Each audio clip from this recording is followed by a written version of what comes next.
Oh boy, it has been another one of them days. Oh, good heck. Let me get the schemes up on the board. Let's get some of this together. I should take more advantage of letting that song play through instead of starting everything up while I am not ready as far as having sent out all the announcements. But then, y'all would be sit here having to listen to things that are probably nicer to listen to than me making excuses.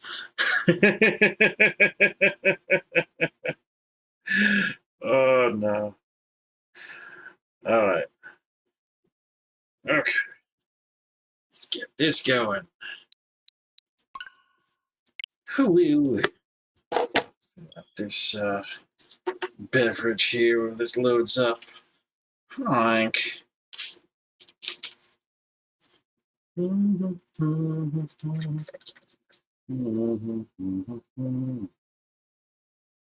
right. Health warning. Sensitivity warning. Capcom warning. Autosave warning. Wow. Okay.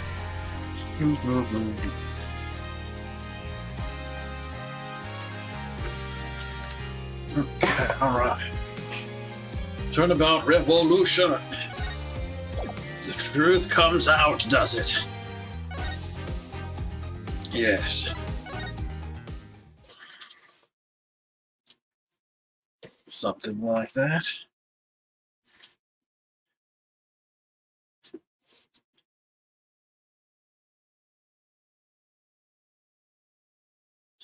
All right.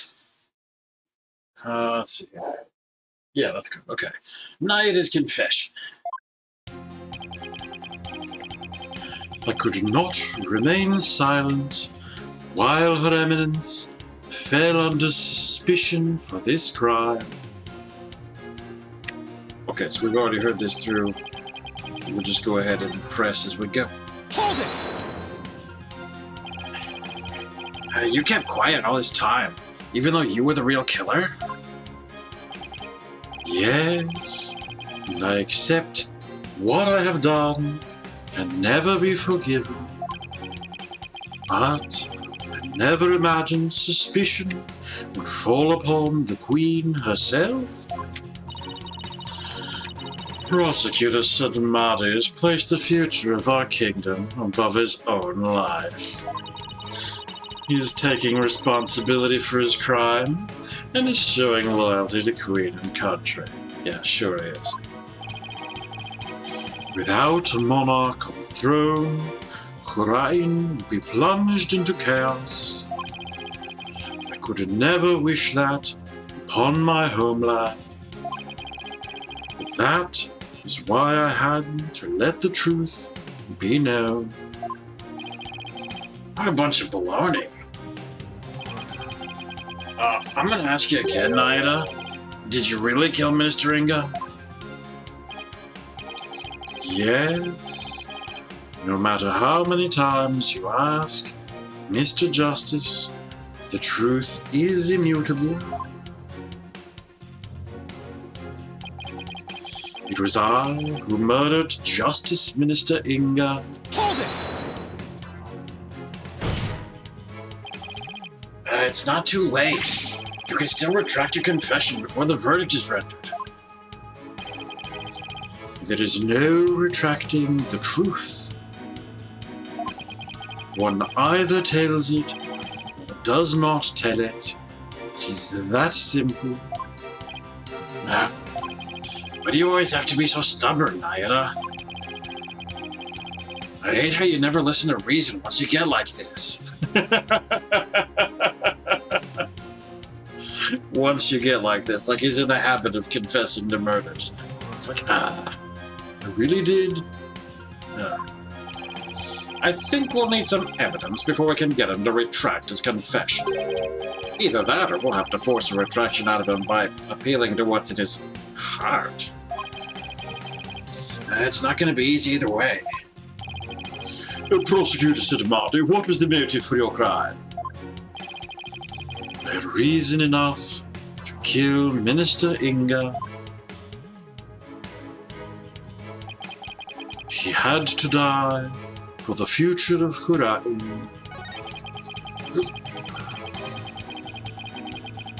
Meh. Hold it! What do you mean by that? Minister Inga was planning to assassinate Her Eminence in a coup d'etat. I had to nip this evil in the bud, even if it cost me the purity of my soul. So you're saying the death of another is a reasonable price to pay to protect the Queen? Long have we remained independent under the authority of our spirit medium queens. We command the people's awe and respect, with the power to commune with the dead. Without such a monarch, our kingdom would lose its standing in the world. We don't really need to stand like some kind of... But if spirit channeling is so important, why did you have Queen Amber perform the rite? I'm afraid my elder sister is quite capricious. She would fulfill her duty only when the desire struck, as sporadic as that was. It was, therefore, something she did on a whim. There was no meaning behind it. A meaningless whim? It's hard to press a statement like that, especially since you don't give me the button. Now, if I may return to my testimony. I consider it divine judgment cast upon a fiend who sought to assassinate our monarch. Hold it! Divine judgment? Yes. I rendered judgment upon the minister on behalf of the Holy Mother. Are you saying the Holy Mother guided you? No. Her Holiness would never condone killing in her name, regardless of circumstances.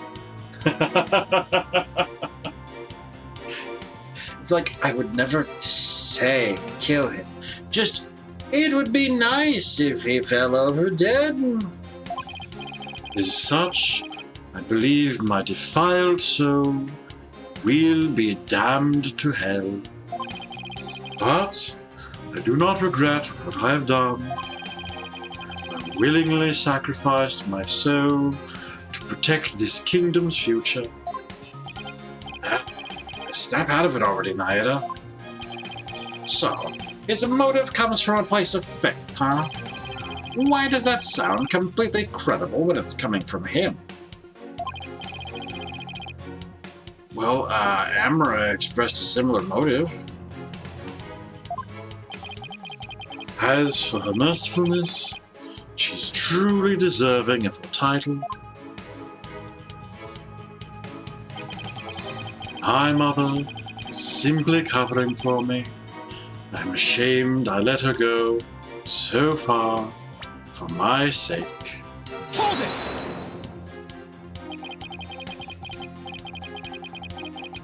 So you killed Minister Inga and Queen Amra staged the crime?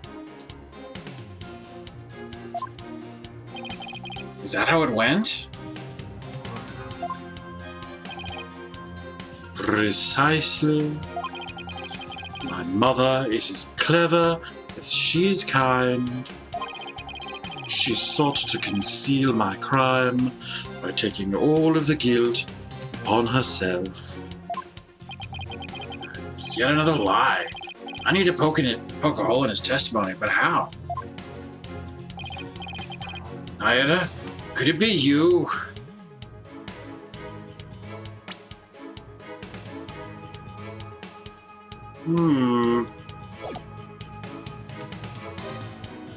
Didn't know Nina's real identity? Could it be... Well, why would he be bossing the queen around? What? Wait, hold on. What? Ah!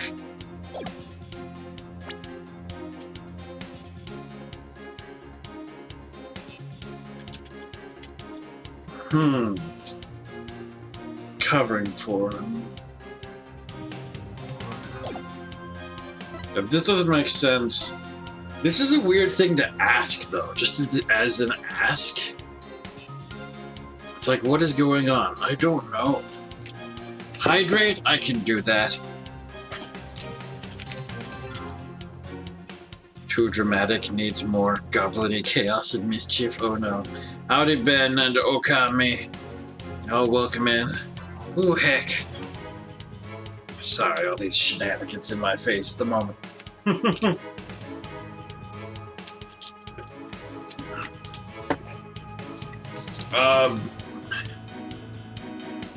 I don't know if he... I don't like either of these options. I'm gonna go with didn't know, because that's the one that went first to my head. Heckaroni and cheese to you two. You didn't realize that Nina was actually Queen Amra, your own mother? That is not as strange as you might think. Much time had passed since we last met, after all. Does the hydration contain 10 milligrams of chaos? Let me see here. No, it is caffeine-free. It does contain 295 milligrams of potassium.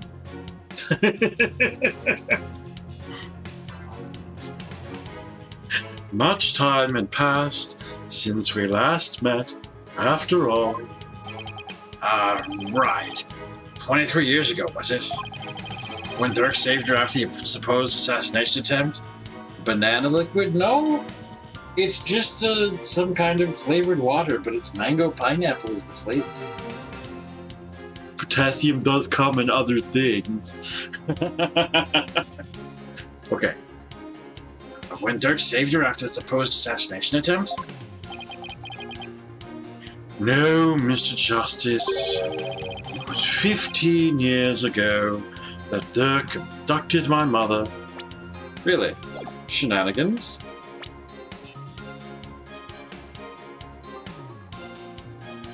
Really?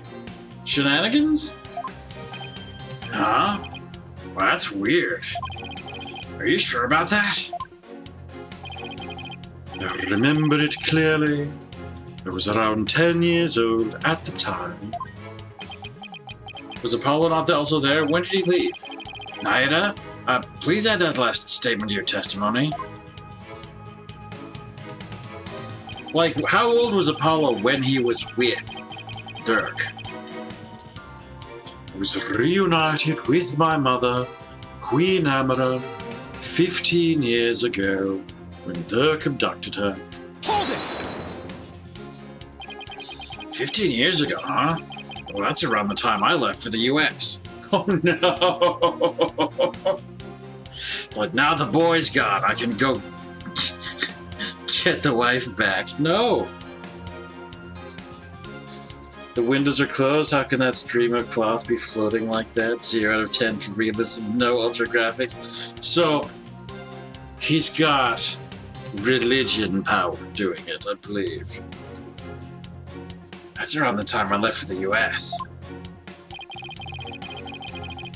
What happened after Dirk helped Queen Amara escape?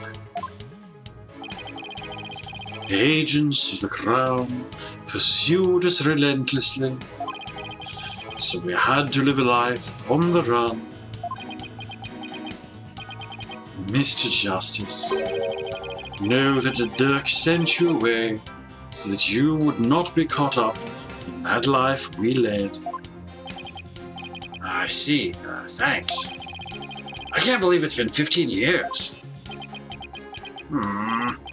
Apollo, there's something about Naida's testimony. Yeah, discrepancy's a bit hard to miss, but what could it mean? So Naida got to meet his mother, back when Dirk rescued her. That's what he's saying. It's news to me, though. I'd already been sent away by that point. Okay, now that I've dragged more testimony out of him, what can I do with it? Well, we added a statement. Does that religion make him have 5 layers of mascara?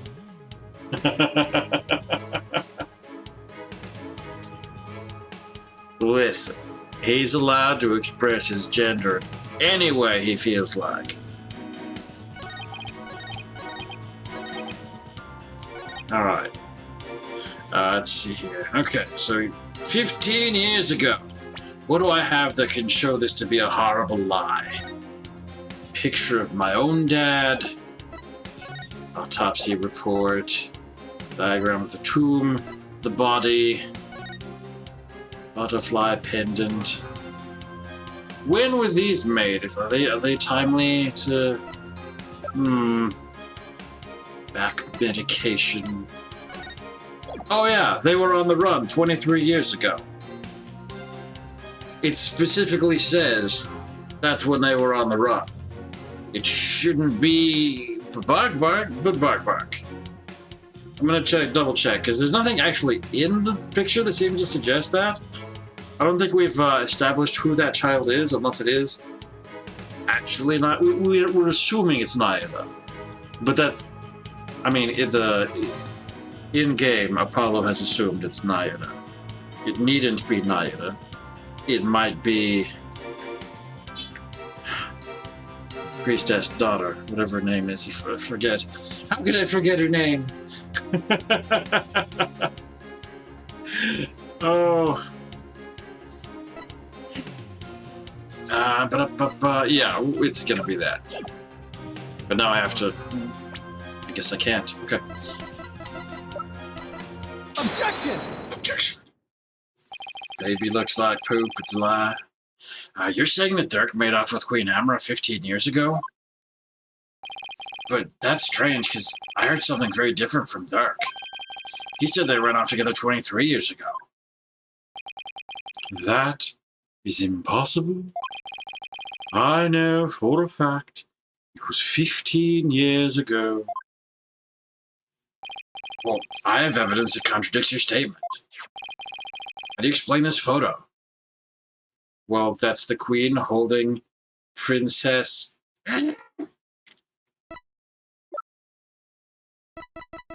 Princess Raifa, there you go. I'm slow sometimes. It's okay. It's why we have a court record to remind us of all the things. How do you explain this photo? Dirk said it was taken 23 years ago. He said that? I did, but if we take what you just said as fact, then there's something in this photo that doesn't make any sense.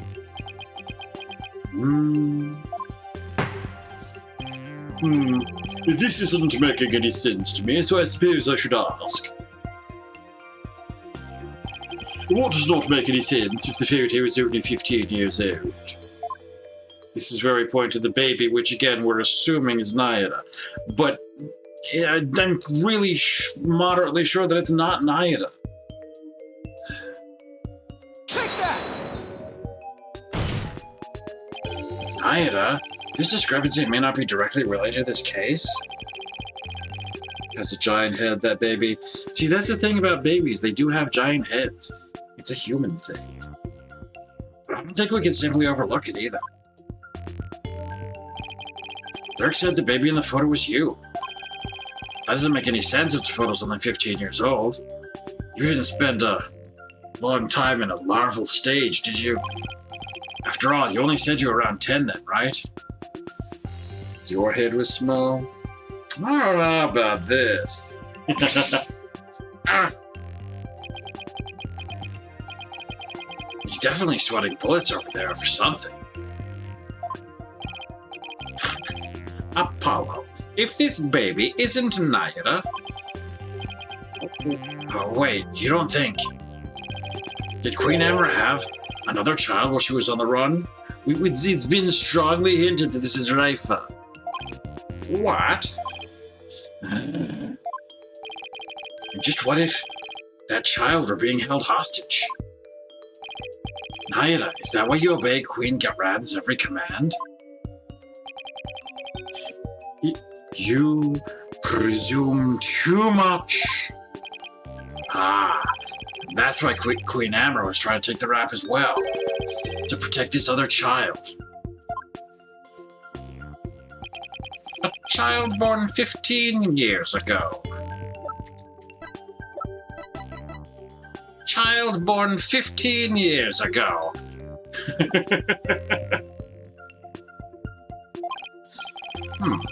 There would have to be someone who's around 14 or 15 years old now.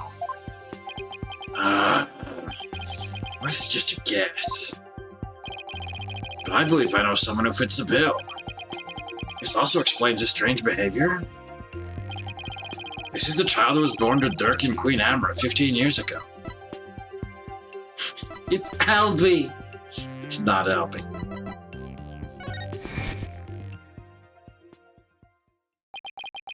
All those strange statements she kept making, now they all make sense. Prosecutor said, Marty, may I ask you something? Of course, your benevolence. I've been meaning to ask you this since yesterday. Did you know about Queen Amber? And about me? From where did you hear about such a thing? From Mother, and only yesterday. Rife, I was carrying on about telling the truth to the people. So I told her what the truth really was. For it is up to a mother to discipline her child. I see.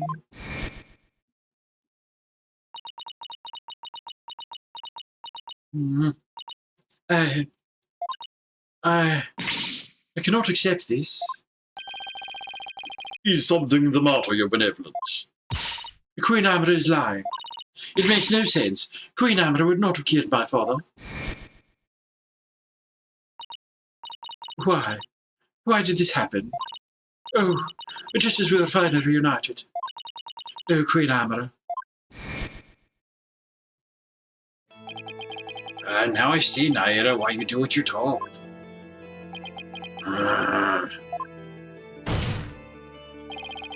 The other child burned at Dirk and Queen Amber was... Mr. Justice, I believe I know what you are about to say. I cannot allow you to name an innocent soul as the child of terrible sinners. I thought you might try to stop me. After all, simply revealing this information endangers who you've been trying to protect. I think you should make it clear what I'm talking about. This is the chink in your armor, the reason why you fear for your sibling's reputation.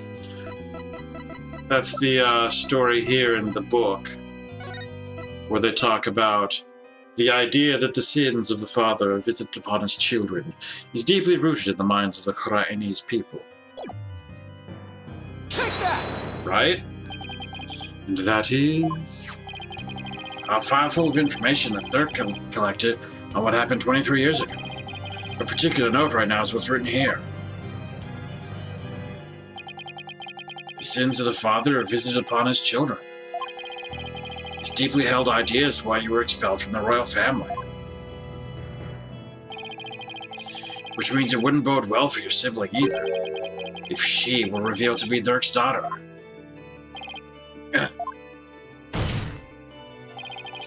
You became a prosecutor to bring down Queen Garan. But at some point, you came to serve the very regime you despised. And that was because the Queen found this chink in your armor. That's how she came to use your sister against you.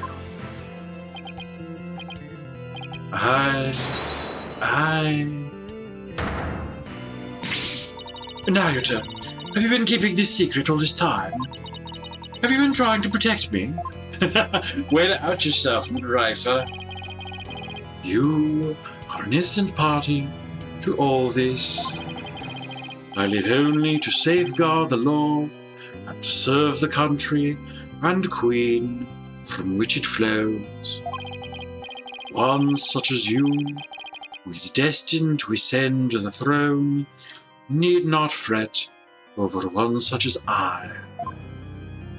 No, I cannot accept that. What you say is, it's malarkey. Don't you even care what happens to you?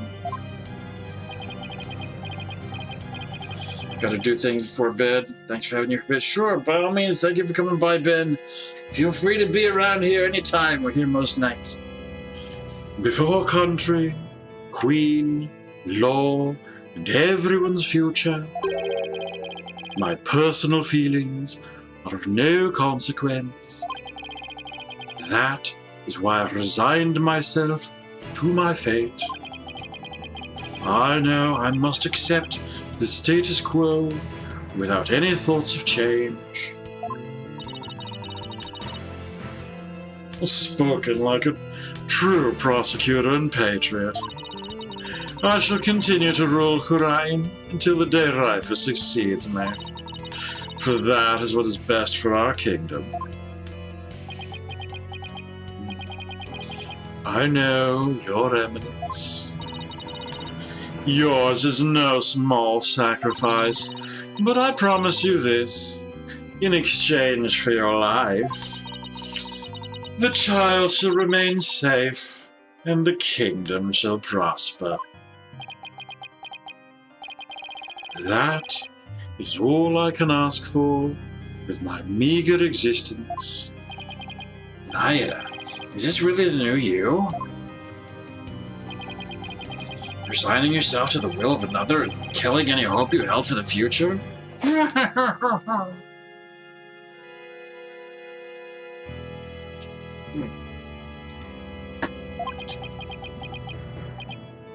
No. The Naiad I knew would never let himself be turned into this. Now, Your Majesty, if you would hand down your verdict. Objection!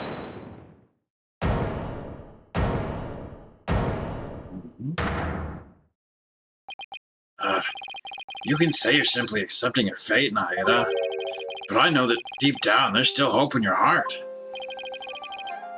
Oh, Holy Mother, preserve me. It's the kind of hope that perseveres through the most desperate of times.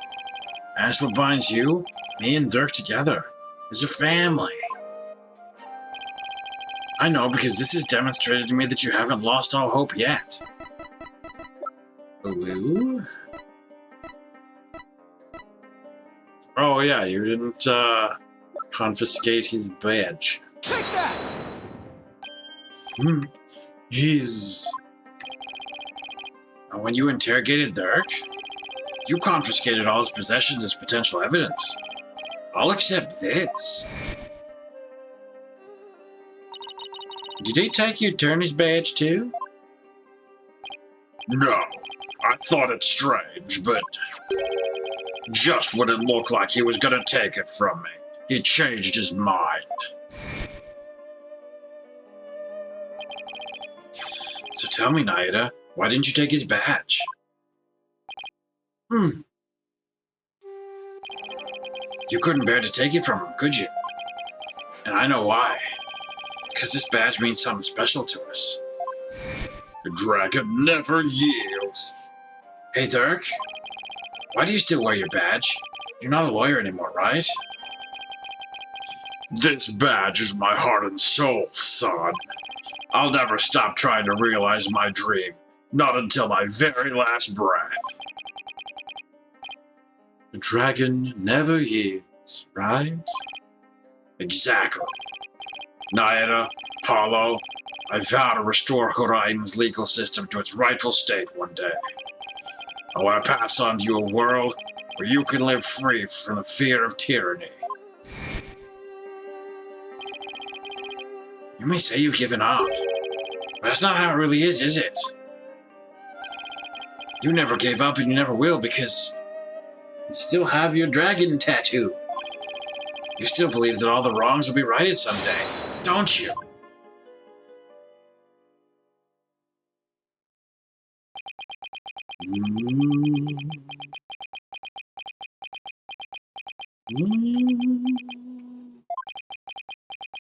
Hmm. Hmm. You are very perceptive, Mr. Justice. Huh? It may very well be, as you say.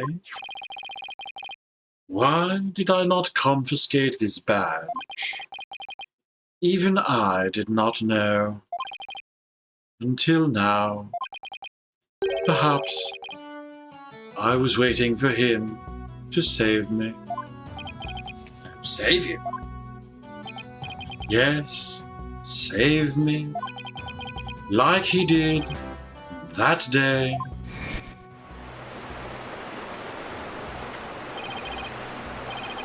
Naida, Apollo, hold on, I'm coming.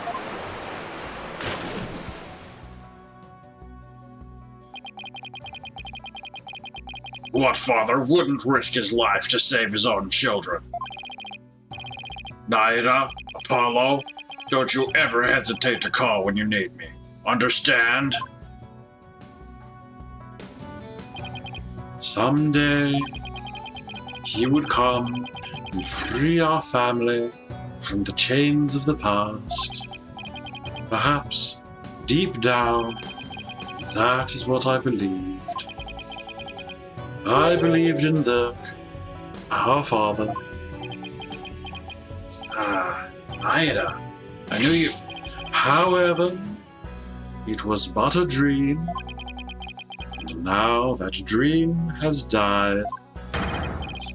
Murdered along with Dirk. So now, as the eldest, the responsibility falls squarely onto me.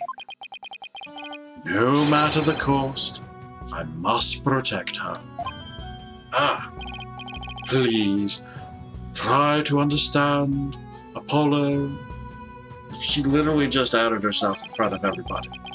Understand why I shall bear all this sin. It is the only way. But we've already determined.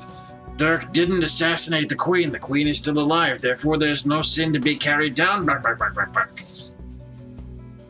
Such insolence! You have wasted more than enough of my time, lawyer.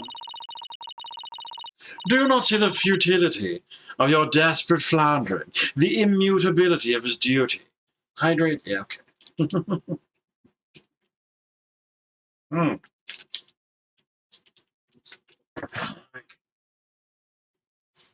Thank you, Otter Ishmael.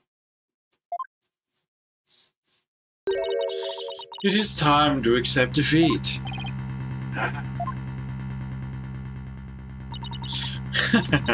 Now, watch as the hammer of justice comes down upon your dear brother. Your Majesty, the verdict, if you will. Yes, Your Eminence. Objection! Oh, wait a second. What do? Does the defense wish to raise an objection? Yes. There's gotta be some way to save Naida. Apollo. It all goes back to that incident 23 years ago. It's branded him the son of a criminal. We already proved him not guilty. That was the thing that happened. So if we could once and for all prove that Dirk didn't try to assassinate Amara? Right. Naida and Rifus' father would no longer be viewed as a criminal. Oh, I thought there wasn't any evidence left. Because it was all destroyed in the fire. Dirk investigated the matter for years, but never managed to learn anything new. You got a picture of your dad out of it? Oh, really? Nothing at all? What does this tell us? You don't know? Could an exceptional lawyer like Dirk try that long and really uncovered nothing at all? He had over 2 decades, Apollo. Is there something like on the other side of this picture? I would scream.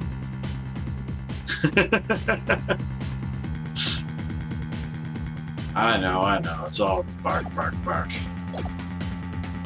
He had over 2 decades, Apollo. Huh? He's right. I doubt Thurk would have gone to his grave without discovering something new. He must have secretly planted something to topple Gowron with somewhere. Take another look at the evidence. You just might find what we need to break out of this situation with. You just might find what we need to break out of this situation with in there. Got it. If the defense is done stalling for time, I shall now render my verdict. Okay, so if it's not just the picture of my father, who incidentally... Bark, bark, bark. They were on the run. Is this the same place as that?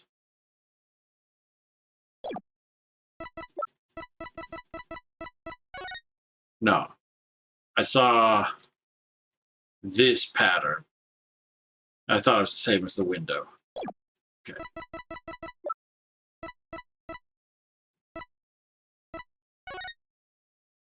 The book, the Defense Culpability Act.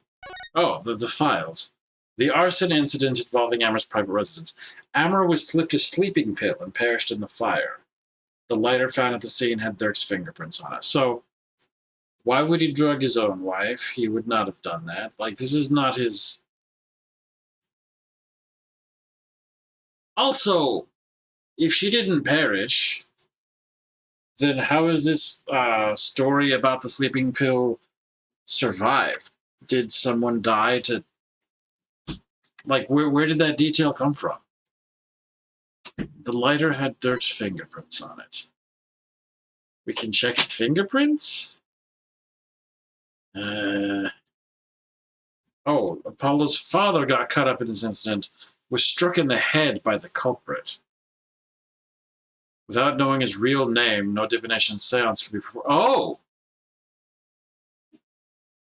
If we know Apollo's father's name, if it is Jove Justice or if it's not, then we could perform a seance and see who the culprit is because he was struck by him. Maybe. That's a thing for sure. Could also ask the founder. If the defense is done stalling for time, I shall now render my verdict. No, wait. About the assassination attempt 23 years ago. The defense has some new information I would like to share. You do? Well, we had intended to deliberate that case in the course of this trial. Dirk, did you leave something behind for me? Is there some connection I'm missing here? Very well, then. What is the source of your new information about the case from 23 years ago? Well, it's either this, or it's the picture of Dad. Take that! This is my source. Oh, just how it obtained new information from it. If we take a closer look at it, I'm sure it will... Such insolence!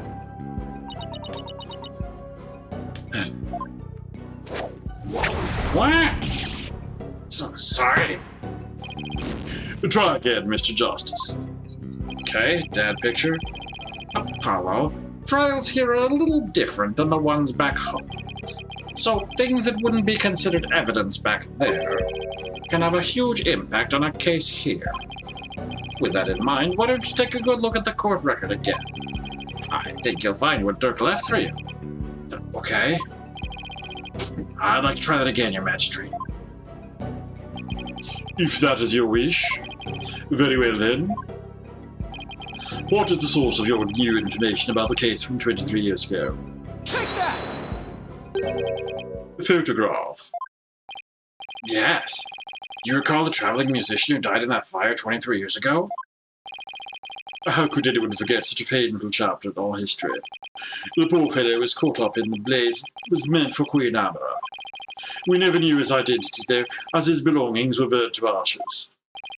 Well, about that. The truth is, he was my biological father. Oh? What?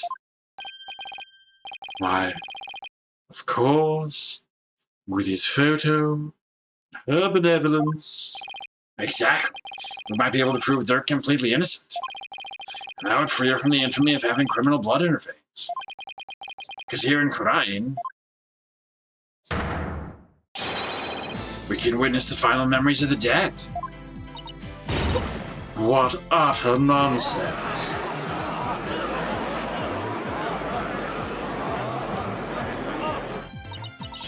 There was no evidence left in the wake of that blaze. That's what you think. But Dirk went to the ends of the earth to bring this little souvenir back for us. He did? Yep. Boy, is it the best piece of evidence ever. He knew that with it, we'd finally be able to conclusively settle the matter here in court. And save his children.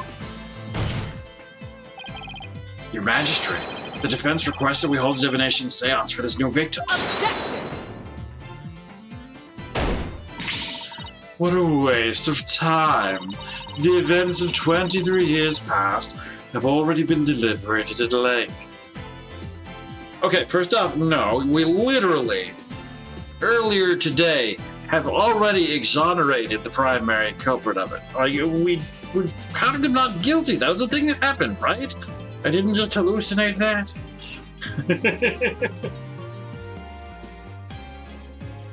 Or did they decide not to do it after? I don't remember. If it was interrupted and immediately overturned. But back. The events of 23 years past have already been deliberated at length. Objection! Wasn't Dirk on trial for that incident as well today? So we wouldn't be doing our jobs if we failed to look into this new lead, would we? As the presiding judge, I will now share my thoughts on the matter. The attempted assassination of Queen Amra is a case we can ill afford to leave open, and I believe that the final members of the victim will prove to be very important. Therefore, it is the opinion of this court that we should conduct another divination seance. Why, you... Your benevolence? If you knew the full name of the victim seen in this photo, you'd be able to perform a divination seance, right? Of course. Leave it to me. Thank you. My father's full name is...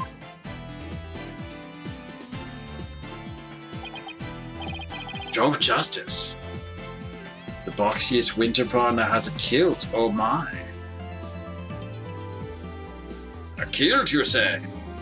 You can't extract your voice during a game like this. There are too many interfering voices to add another layer with, but I appreciate you. Nice. Jove Justice. All right.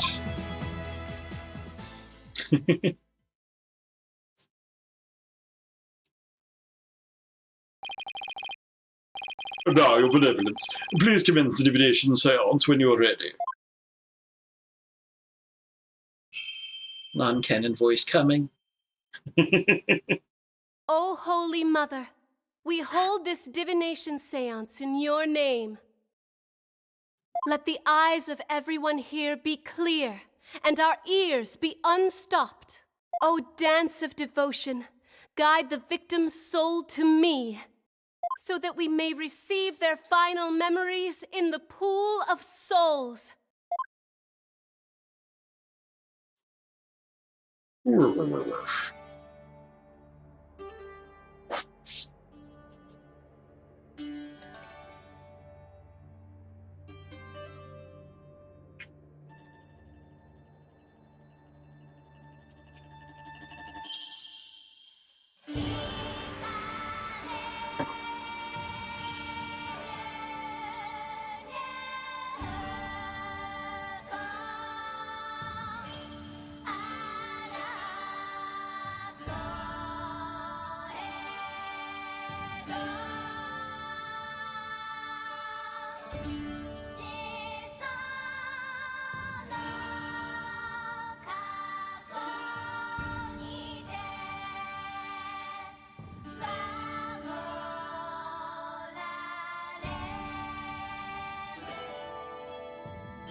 Blue.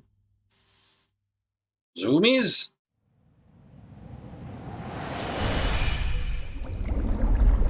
Boy.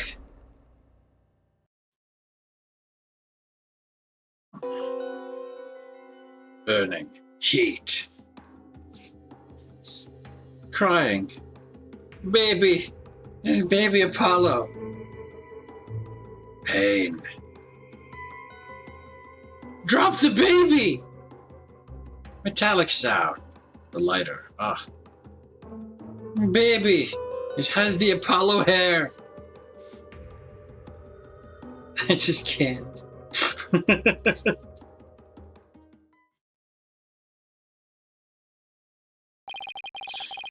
spirit of the victim is granted to surrender to his final moments. Explains things about Apollo. Things. It would appear the divination seance was a success.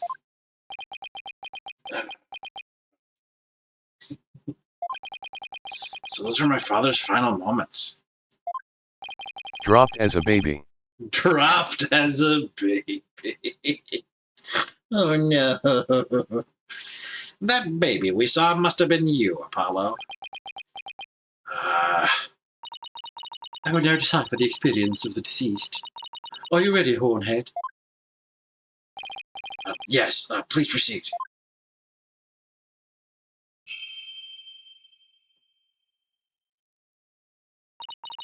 Okay, conflict of interest also. The whole purpose of this case is to exonerate her. Bark, bark, bark, bark, bark. Very well. Here are my interpretations of the fox as gleaned from the seance vision.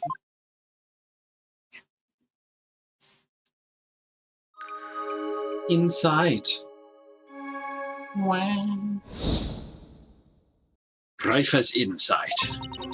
Apollo needs so much therapy. Someone attempted to assassinate Queen Amra by setting her residence ablaze. Hornhead's father happened to stop by and was knocked out by the assassin. Thurk's fingerprints were discovered on the lighter found at the scene of the crime. That is how he was determined to be the assassin. Hornhead's father tried to save his son, but sadly he perished in the attempt. That is everything the deceased experienced in his final moments. They don't even try to say his name. His name is Hornhead. He's Hornhead throughout. My father's final memories? They're right here for everyone to see, but can any of them unlock the truth behind what happened 23 years ago? Well, someone attempted to assassinate Queen Amra by setting her residence ablaze. Who is that? The queen there?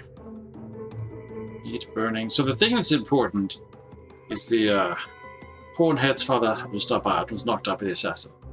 This mirror here, this suspicious mirror. Luke's fingerprints were discovered at the lighter. That was how he's determined to be the assassin. Tried to save his son, but sadly perished in the attempt. So here's a question. Did they actually attempt to assassinate the queen? Is that a thing that really happened? Maybe the whole thing was an attempt to assassinate Jove Justice. Metallic sound.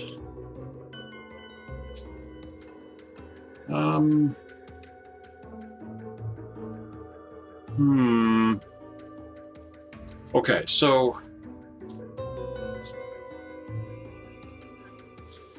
attempted to assassinate the queen. Is that... Hold on. Will you let me see this? Not this way. I have to find him. Just dropping the baby.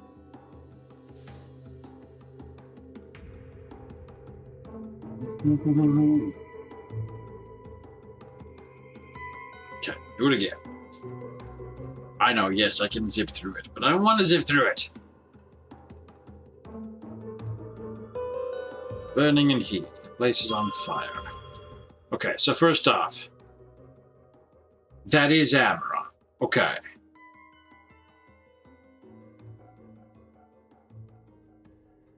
Probably. Probably.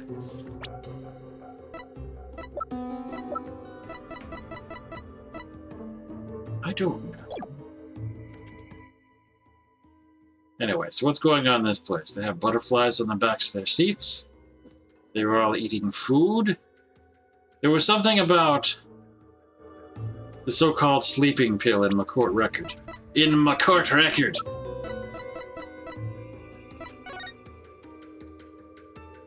Oh, okay. So it's not like she was sleeping in bed or something, but she slept through this.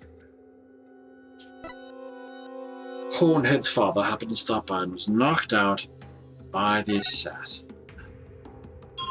Okay, I'm gonna keep an eye on... There's stuff on the floor already. Baby.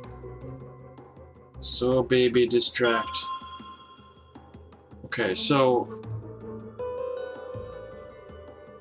What is going on in this reflective surface? Keep an eye upon it.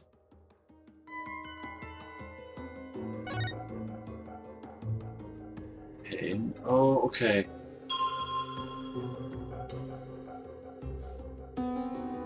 Oh, this is interesting. This is a gloved hand. And that's not the glove that Jove was wearing. So this is someone else. The question is, which part of do I get to object to? Is it this for the fingerprints being observed, or that is how he's determined to be the assassin? This is the part we care about. I don't know if it will let me do this. Again, I feel like... I hate when it's bark, bark, bark. Objection! That's not going to work. Your benevolence. This insight is inconsistent with the vision. Oh? Please, do tell. Where exactly does this inconsistency lie, Hornhead? Well, it's kind of hard to say. Especially when you put me on the spot like this. No. The defense will only present opinions that won't collapse under pressure. So I'm going to take a closer look at the insights of the vision before I try again. No, I mean, that's it. It's just... not specifically the correct... I'll push on this one then, instead of the other one.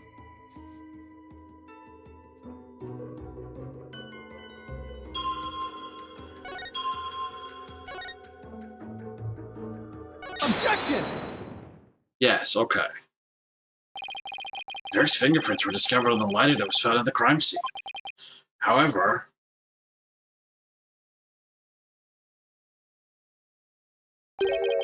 the hand holding the lighter in the seance vision appears to be gloved. Oh, I believe you're right. What could this mean? Calls into question whether the hand in the vision really was Dirk's. If only we could make out the details a little better. Very well. I will attempt to focus a bit more on what the deceased saw.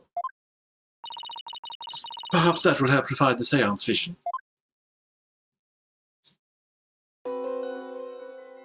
Baby. Oh no. It does seem there was a glove on that hand. Whose cuffs are those? Still, what significance could that have? Enhance. Zoom in, enhance. That's not Dirk's cuffs.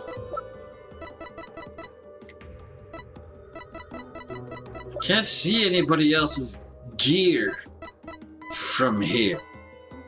It might... Still, what significance could that have? It means that Dirk's fingerprints got on the lighter at some other time. Somebody could have even put them there after the fire. Objection! All you have is pure speculation, while the fact remains that they are his fingerprints.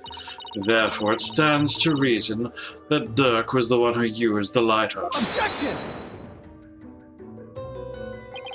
It just means I have to prove that the figure in the vision is someone else, using the information of my father's final memories.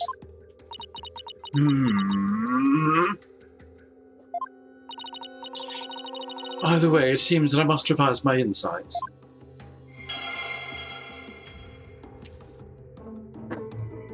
As I've revised. But if someone had put his prints on the lighter after the fact, then we know not to whom it belongs.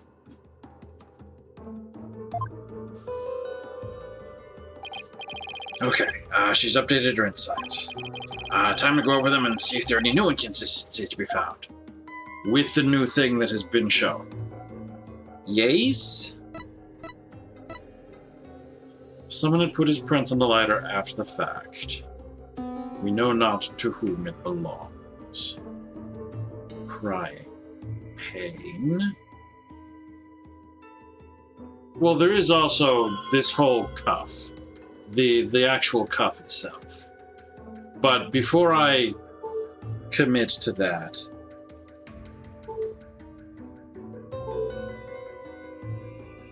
it's just weird. I hear the bleeping like an error sound. I don't know if that's in the music or something else. I'm gonna watch the rest of this in case anything else shows, because that happened last time. Like after I tried a thing, then everything changed just after I hit the... Okay, we'll go to the cuff. The cuff.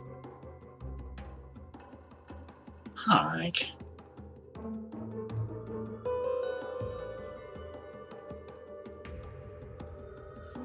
Baby. Okay, so this whole shenanigan...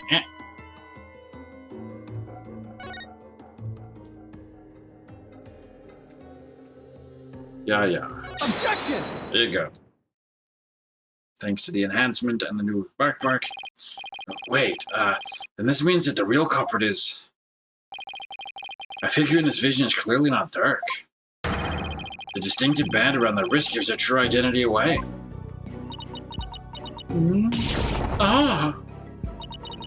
That design? It can't be. This will prove just whose hand was captured in the seance vision. Okay, well, so we know... Oh, yeah, there you go. These cuffs we have seen before! Take that! But that photo... So you do believe the culprit to be... Justice Minister Inga had cuffs with the exact same pattern on them. You're referring to the cuffs of justice, correct? The cuffs of justice. Oh, no!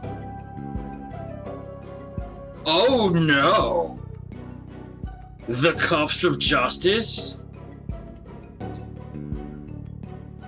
Inga wasn't the justice minister at the time. Queen Garan was. You're referring to the cuffs of justice, correct? Yes. I hear they're a traditional part of a Huraiini's justice minister's attire. But what does this tell us? It tells us that the figure in the vision is none other than Huraiini's late Minister of Justice. Nope. Inga Kaku Hurai. Nope. No. You're not my father. So he plotted the assassination of the former queen as well as the current one. Justice Minister Inga? So then Dirk's innocent of both charges that fire dragons? They've been right all along. Hold it. Naira? What you've proposed is not possible, Apollo.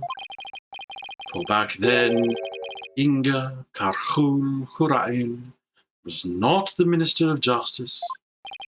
What? The Justice Minister 23 years ago was... You, Queen Garan. What? Oh, right. She served as the Minister of Justice before succeeding the throne. I guess she also prosecuted the assassination attempt 23 years ago as well. So then, the figure in this vision is actually... Your Eminence, it's you, isn't it? This is madness. Why would an eminence do such a thing? Why would she kill the reigning queen to become queen herself?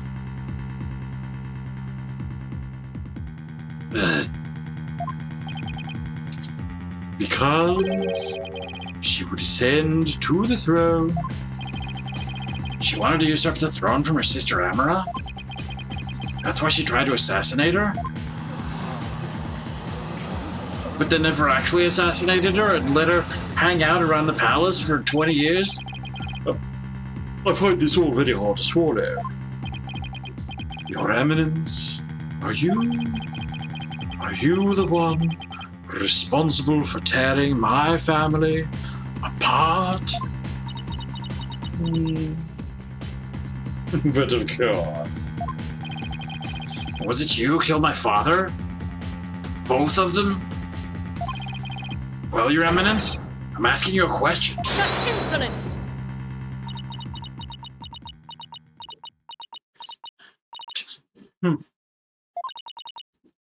Peasants. Always carrying on about things of no import. You do not deny it, then? You conceal the truth and use me for your own designs? Oh, Nyota, spare me your feeble-minded line of questioning. Even if Thurk were cleared of all charges, it should still be I who decides Rife's fate. You do wish for her to be queen someday, do you not?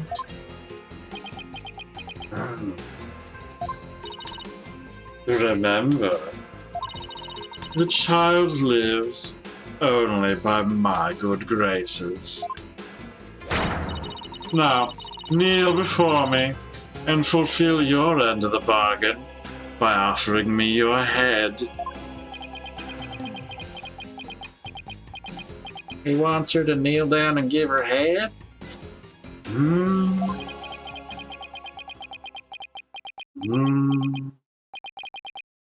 Your Eminence, the dragon never yields. I am done heeding your commands. Off with the glove, show the tattoo. It's gotta be there. Even as you used my sister against me, I still believed you. I believed that protecting your secrets was in the best interest of this kingdom. But you have been deceiving me all the while. Naya. Naya, you dare defy me? Your Eminence, I can turn the other cheek no more. Again, this isn't Christianity. You do not operate that way, and you don't have to. Therefore, I hereby retract my confession in the murder of Justice Minister Inga. Retract, you say?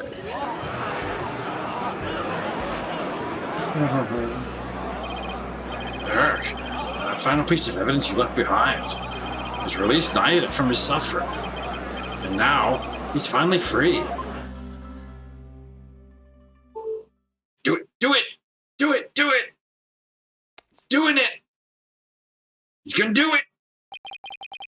In all this time, not once did I reflect on my own conduct, for I had believed all was fate. Lost in my own sense of resignation, I was unable to wake from my despair.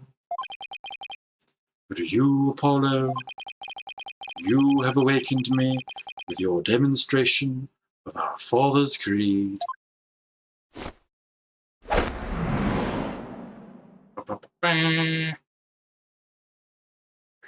Say it. Dragon never yields. He said it. I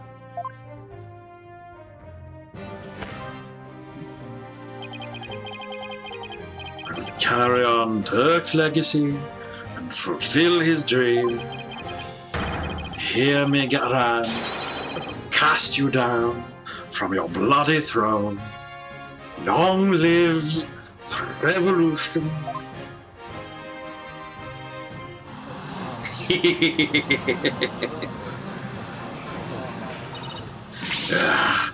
Insolent fool.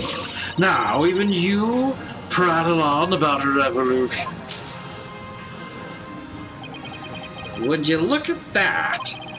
Well, Apollo, it seems we're finally making some headway down the road that Dirk carved out for us. Yeah.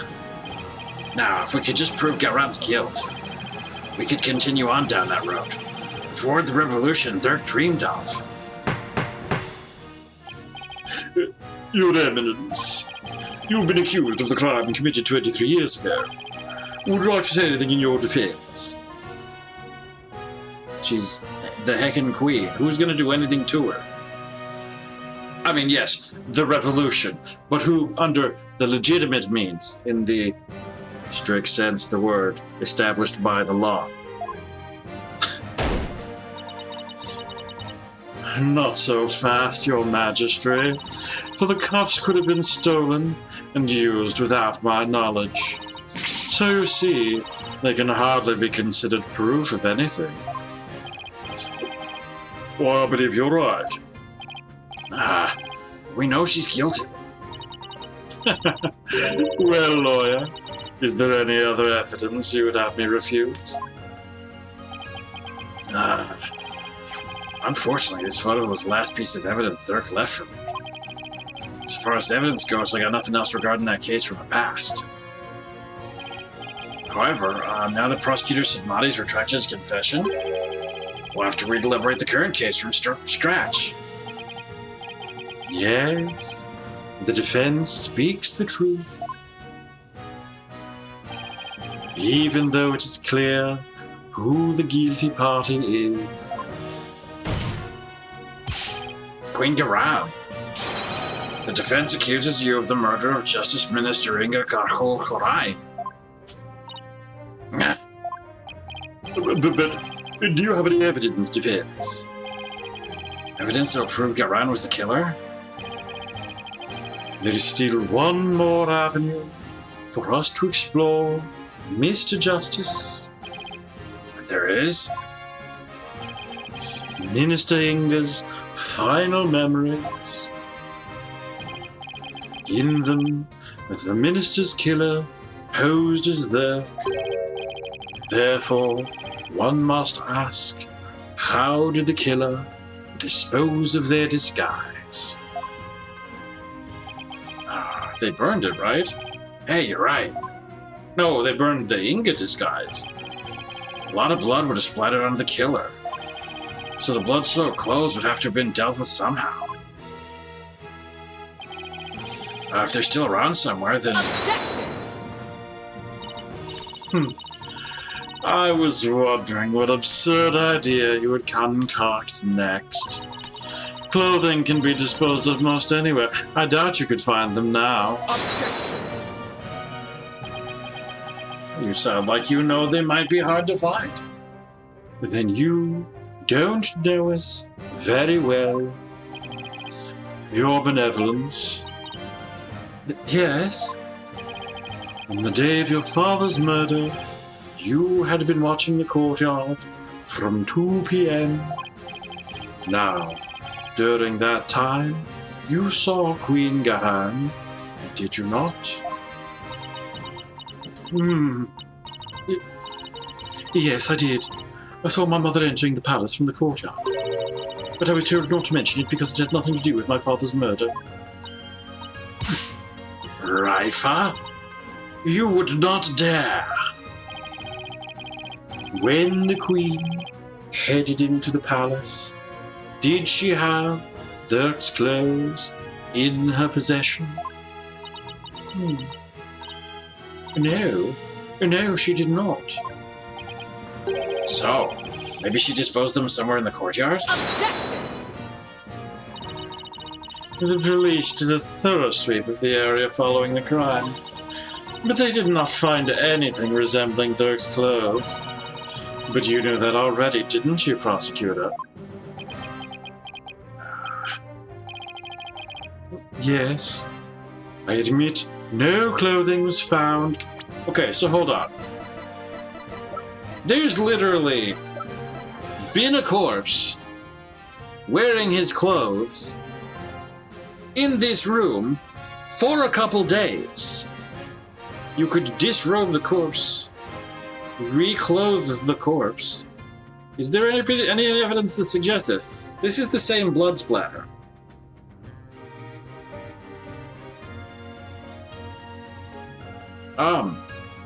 That is the same blood splatter. The whole from the elbow shenanigan. Anda.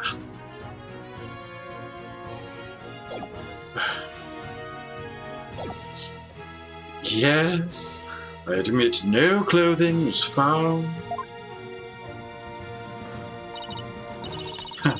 So you admit that you are merely speculating? Chasing phantoms and delusions of evidence that never existed? This makes no sense. Clothing doesn't just disappear like that. If Gatrun wasn't carrying any clothes, she must have gotten rid of them somewhere. Somewhere where she thought they'd never be found. Where they'd never be found, huh? Yeah. I believe Dirk's clothes were hidden here. Still in the tomb. Take that! The tomb? You believe the clothing was hidden there? Yes, that's the only place it can be. Very well. Where in the tomb do you believe the clothes were hidden? Sarcophagus. Take that! Of course, that makes perfect sense. The clothes weren't simply hidden, they were returned to where they belonged. And by that you mean? The killer would have had to get Dirk's clothes from somewhere. And if they weren't Amra with access to the safe house, luckily they were right there. Yes, of course. At the time of the minister's murder, Dirk's body was already in the sarcophagus. So the killer could have simply borrowed his clothes. Right. Before the minister entered the tomb, the killer put on Dirk's clothes, and then hid behind the curtain above the sarcophagus. And after the minister was killed, Dirk's clothes were returned to his body. Objection! So what? This is still all speculation. We know not whether those clothes were actually used in the murder. Therefore, you cannot prove they are somehow connected to this case. We have pictures of one, and we have the divination seance. The blood patterns match. Objection! That's where you're wrong. But I believe you already knew that. These clothes were definitely used during the minister's murder because of this. Just count to the blood. I want to point to the blood. Take that! Please tell me that's right, because that's what I care about. The bloodstains on Dirk's chest are no doubt the result of being shot by the minister. However, that doesn't explain everything. There's also some blood splatter extending from his left elbow to his abdominal area. I believe this blood splatter came from murdering Inga? Question mark? Take that! Why would you bring that up to me to ask?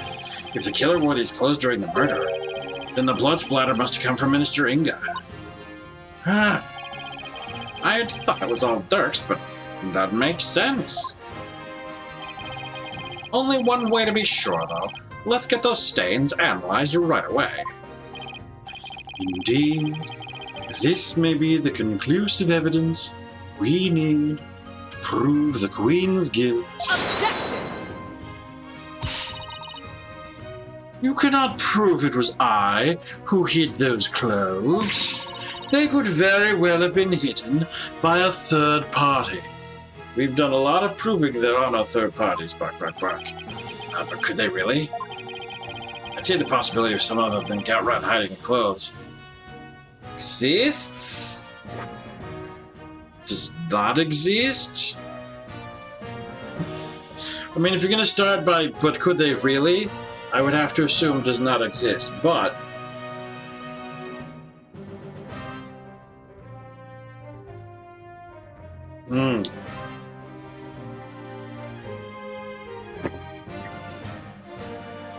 I mean, we went through a whole thing about how difficult it was for anyone else to get in here. The only person we determined at the time who could have done it was Nina, Queen Amra, whichever. And if those had swapped, so that Amra's alibi was Garan's alibi. Sorry, Garan's alibi was Amra's alibi. Then only, yeah. I want to say it does not exist, but they're not going to let me do that.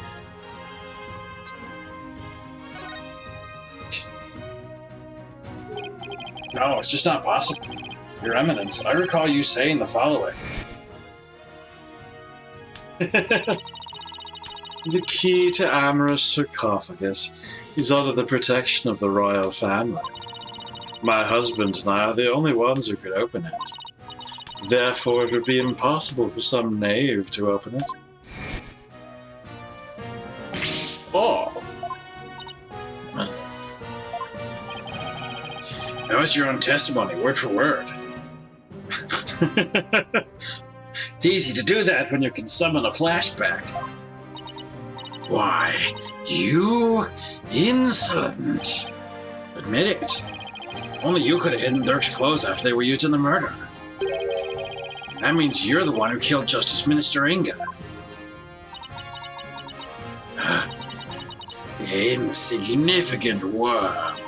You dare accuse me, the ruler of Khurain? Do not think for one moment that such impudence will... I'm afraid such arguments are invalid here in the Sacred Hall, Your Eminence. Because even monarchs aren't above the law. Really? Really? You going with that? She started this intervention in the trial by doing just that. In this country, unfortunately, she is. But bark, bark, bark.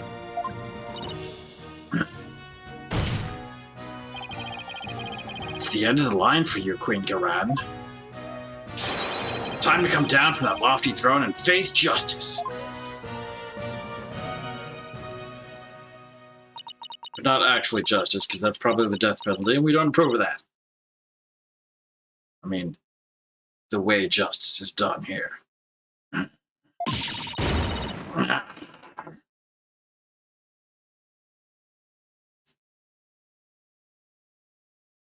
Hmm.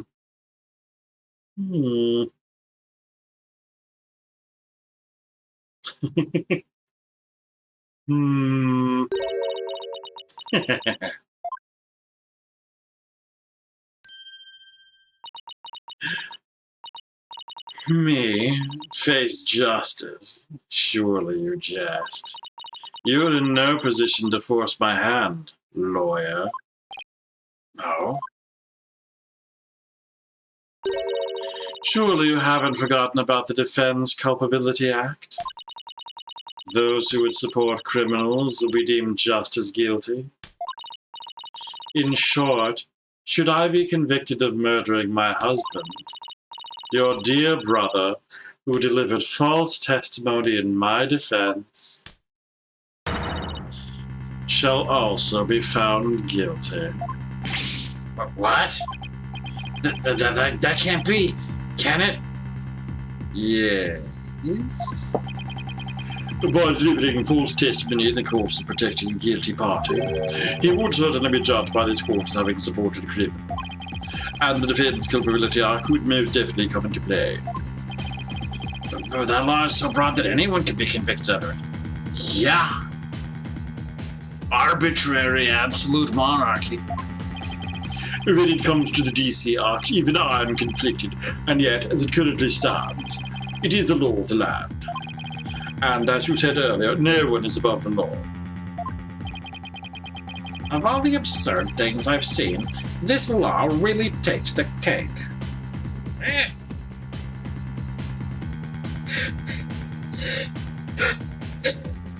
Like, now what? What can we even do at this point?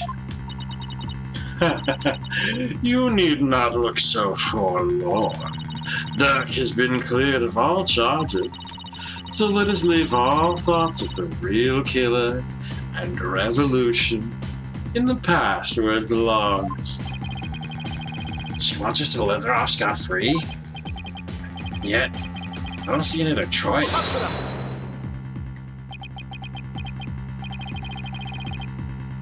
We cannot yield to her here, Apollo. If it will move revolution forward, I would gladly face the DC Act. Now, do it. Accuse Queen Garan of the crime she's committed.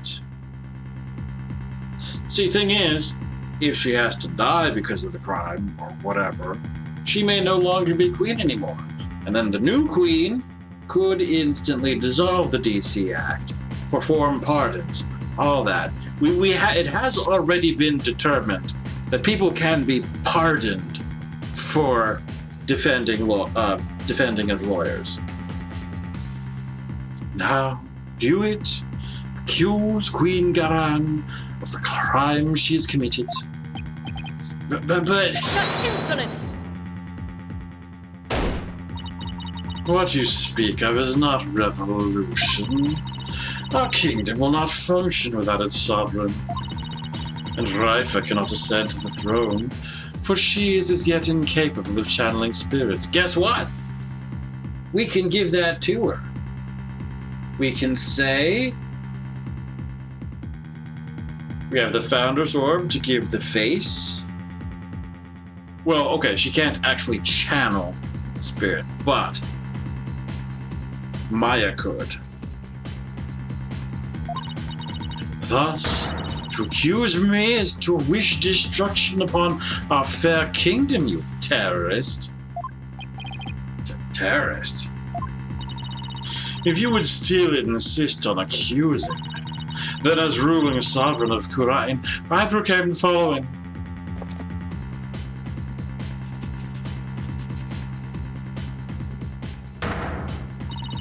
All who imperil the crown, no matter the reason, shall be subject to immediate execution upon the Queen's orders. What? Immediate execution? Do you still not comprehend? Then let me be clear, for the sake of this kingdom's future, and in accordance with the laws of Kurai, I command that you be put to death at once. Why is hair made of tentacles? It is an expression of her wizardly power.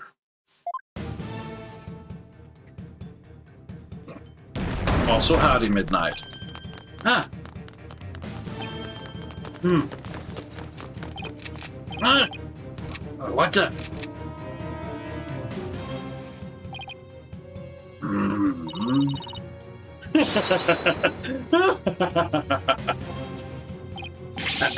Isn't this going a bit too far? Why is the Garan Royal Guard? They were on standby in case of an attack by foolishly optimistic terrorists. Now, if you would continue to oppose me, the very embodiment of the law, then under my regal authority, you shall all be put to death. Again, she's above the law in her country. She's bark. Objection! Oh, come on. This is insane, even for you. You can't possibly get away with something like this. This is a court of law. You can't just order our execution without due process. You're not in America. Sorry, she's bark. It's life. You are not in America. You do not get American laws like this. Hold it! Now look, Apollo, truth and due process are certainly important, but so is your life. So think before you speak again. But...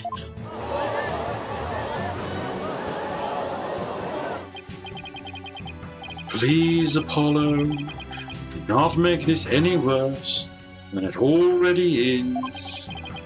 I cannot lose you to the Twilight Realm, too. What am I supposed to do? How do I win against an opponent that can rewrite the law she sees fit? How can I ever bring her to justice? Is this really how it all ends? Get Maya to summon the Founder. Is it your life? It is your life, or your accusation, lawyer. You cannot hope for both. These games don't take place in the American court system either. Yes, they do weird things, even when they are in America. But the point is, they're not even in America now. So, even if they didn't already do things different, it's even a step further to imagine that American protections take place here. Under an absolute monarchy, where the Queen writes the laws, even in the middle of a court proceeding that is targeting her. Because again, due process of law is what the law is, and she says this is what the law is because she made the law. It doesn't work. It is time to cease this insanity. What do I do? Should I accuse Queen Garan?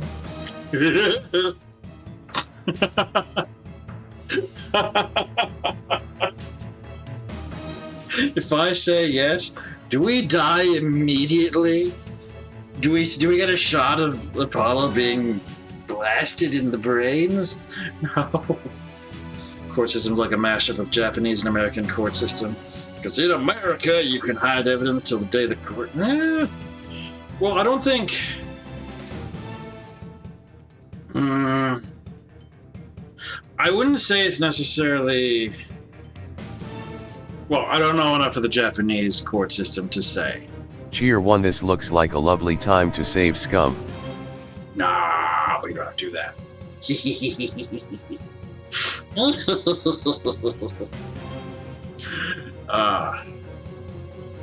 But yeah, I feel like there's also just a sort of general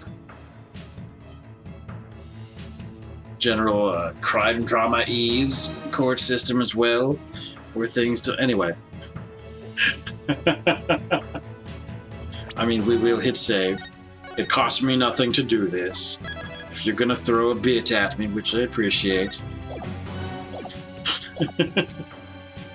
Thank you for flashing me with your bits. Alright, I'm going to accuse the Queen. And do you know why? The dragon never yields. I know what I have to do. Mr. Wright, you know that saying you constantly reminded me and Athena of? Not the one about biggest smiles, please. The worst of times are when lawyers have to force their biggest smiles. You can't hide evidence of the court date. Prosecutors are required to hand over evidence to defense, even if it proves defense is innocent. Yeah, it's kind of... I say, the whole... Yeah. The whole legal system in the games is a little bit of shenanigans. Worst of times when lawyers have to force their biggest smiles. You never fail to surprise me, Apollo. And Nayara, you know that creed we've known ever since we were kids. A dragon never yields. Apollo. They're not merely words. They're what's carried us this far. So now, it's time to honor these words and the memories of the ones who gave them to us. The dragon must smile. The worst of times when you have to cross-examine a parrot. I mean, the parrot. It's not like, you know, cross-examining an orca over Zoom.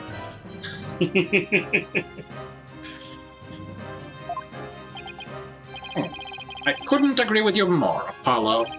Those words are more important to me than you know. And if there's any time to remember them, it's now.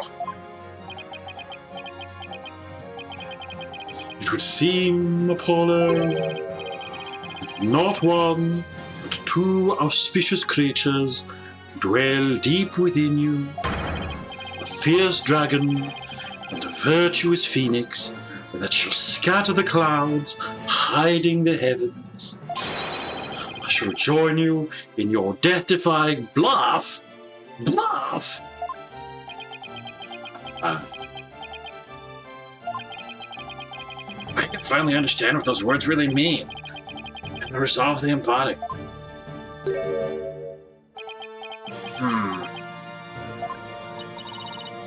Are you smiling, even in the face of certain doom? A dragon never stops smiling. Is there no end to your defiance? Unfortunately for you, no. I won't let fear, or even the law, force me to abandon the pursuit of truth. Because there's another saying in my country, truth will set you free. Okay, see, in this case, where he's bringing in his own country culture, he can say a Christian thing, and that's fine. Indeed, that is precisely what Dirk sought to do through this trial. He wished for us to break free from certain despicable spiders immobilizing silk threads. We won't be intimidated by unjust laws or give in to fear. We will also take advantage of the fact that they are not drawing the guards pointing their guns at our faces at the moment. Abandoning the truth like that is just not part of my playbook. There is only one path before us. Revolution. The time to make Dirk's dream a reality is upon us. Your Eminence, if you're the law here in Karain, then your very existence is wrong. Does your desperate bleating know no end? I know it's a bit late to ask, but what's the plan? Well, if Garan is going to execute us on the spot under the Defense Culpability Act, and the law itself derives its power from the authority of the Crown, there's only one thing to do. We dethrone her. Right here, right now.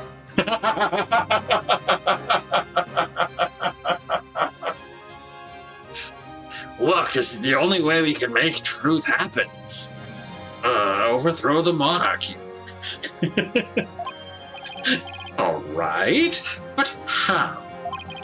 It's not like we have a lot of time to come up with a way to do it, either. Well, I mean, obvious answer. She assumed the monarchy on the supposed death of her sister. Her sister's still alive. Amra is the rightful queen under these kinds of laws. Overthrow me, Daddy, usurp my throne. I'm gonna usurp your throne. Alright, it's not like we have a lot of time to come up with a way to do it, either. I doubt she'll allow you to perform another cross-examination while we think. We should tell that queen's mom on her. Don't worry, I'll come up with something. We'll be fine. We can't give up. Not now. We have to keep on fighting to the end. We can't allow these broken trials to go on. It's time to make things right. Is it Zumi's time? It's Zumi's time! If I accuse Garan, Naida will be subject to the Defense Culpability Act, which means he'll be put to death in accordance with the law. So, the only way out of this is to dethrone Garan right now. Could this be the key to dethroning Garan? I mean, like a lot of these are. I'm gonna say Maya's channeling ability. So he's choosing a different option than going back to Amra.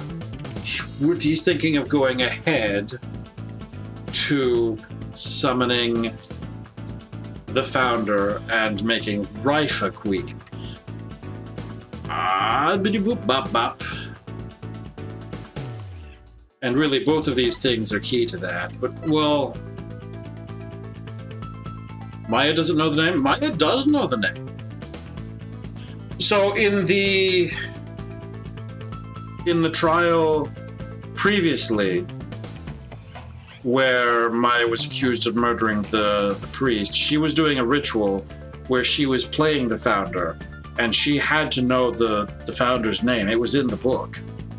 Has she seen the face? No, it's in the founder's orb. So the question is, which of these things actually counts as key? I want to say right. Well, the thing is, all of these things are elements of what we would need to do. Because the point is, we will make Rifa have this spirit ability by using Maya's ability to summon the founder to give the spiritual power to her. What proves the right to rule? Wait, that doesn't even...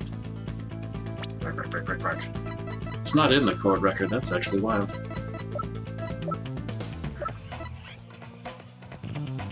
Oh, only the queen knows the founder's real name, huh? Well, we can't do that. Anyway.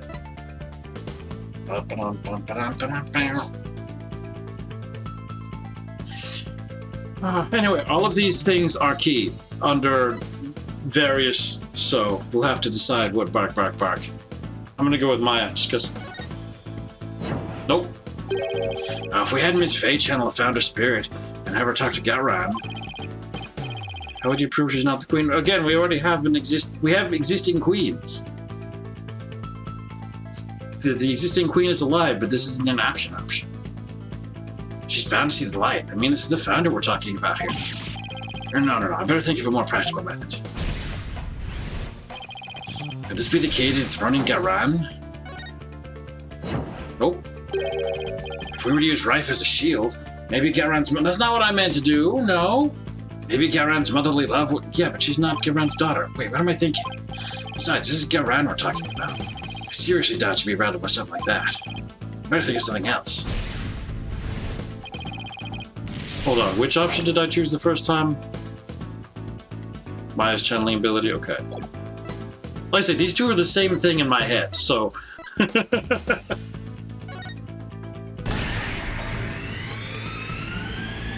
Is the Founder's Orb the key to the revolution? Dirk was convinced that the orb is the key to the revolution and Khura'in's future. In light of Garan's obsession with the orb, it makes a large amount of sense. She probably didn't want anyone using it to gain spiritual powers and rights to the throne. Inga definitely tried to do just that, but that's where it starts to fall apart. Inga couldn't channel the Founder, even after abducting Miss Faye. After all, he doesn't know the Founder's name. Inga didn't know the Founder's name. The name of the Founder is only known to those who become Queen. That means the only people who currently know her name are Garan and Amara. This is not true. Her name is Imsan. We learned it last time. So even if pretty sure we learned that last time. So even if someone else had the orb, they wouldn't be able to channel the Founder. So that begs the question, why is Garan so fixated on the orb?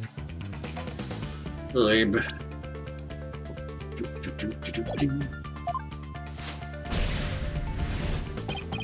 Okay, let's not overthink this. Garan is obsessed with the orb because...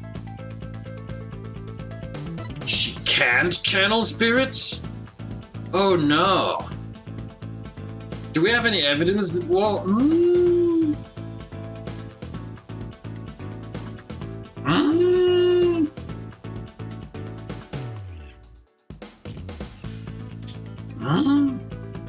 Yeah, I know she had her sister perform the most recent one.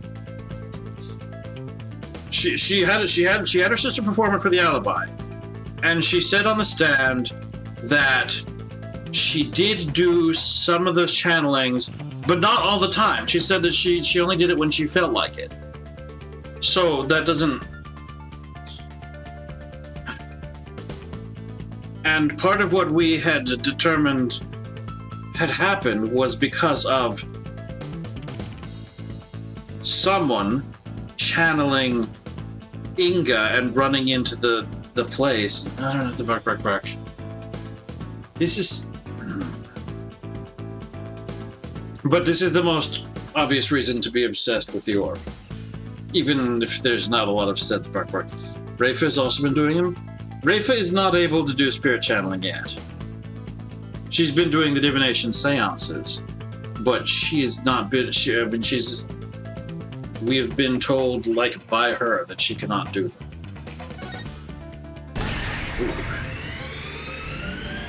Garan wants spiritual power. Could it be?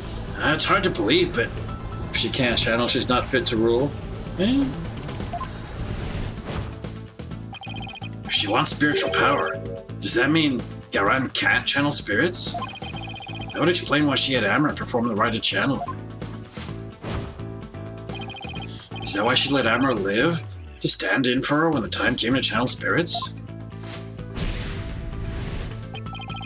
So, if Garan can't channel spirits, she'd have no claim to the throne. She already doesn't have a claim to the throne! The prior monarch is still alive and doing the work! This isn't even... She'd have no claim to the throne.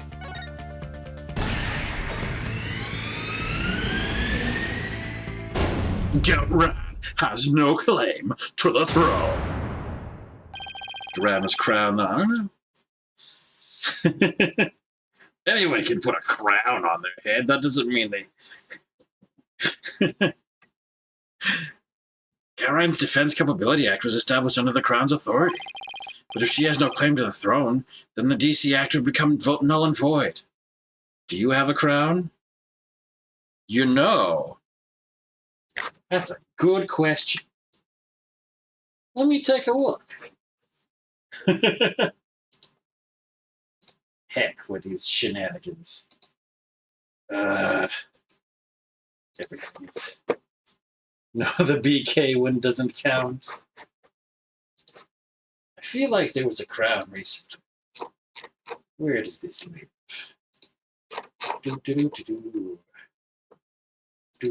Do. Such heck. Such heck altogether. It's not right. No. It probably was elsewhere. Yeah. No. Ooh, heck. Such terrible shenanigans. Oof. Okay. Whatever crown I remembered is not easily providable at the moment. Maybe it was a dream. So lucky to have enough points to snack me right now. It's okay. But if she has no claim to the throne, then the DC Act will become null and void. No, not just the DC Act. All of the insane laws she's enacted would be swept away in one fell swoop.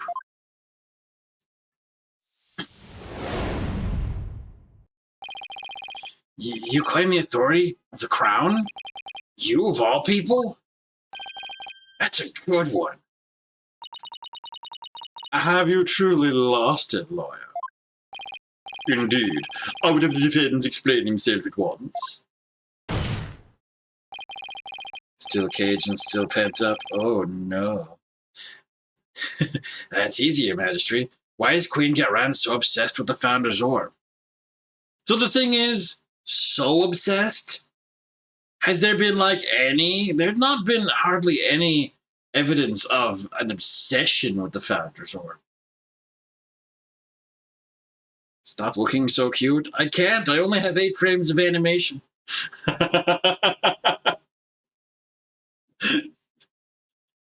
Why is Queen Garan so obsessed with the Founder's Orb? Why did she let Queen Amra live? And why was she having her mercifulness perform the rite of channeling in her place? The answers to these 3 questions point to a single conclusion. A fact that will shake this kingdom to its very core. I still do not follow Apollo. How many animations frames go into hugging your belly?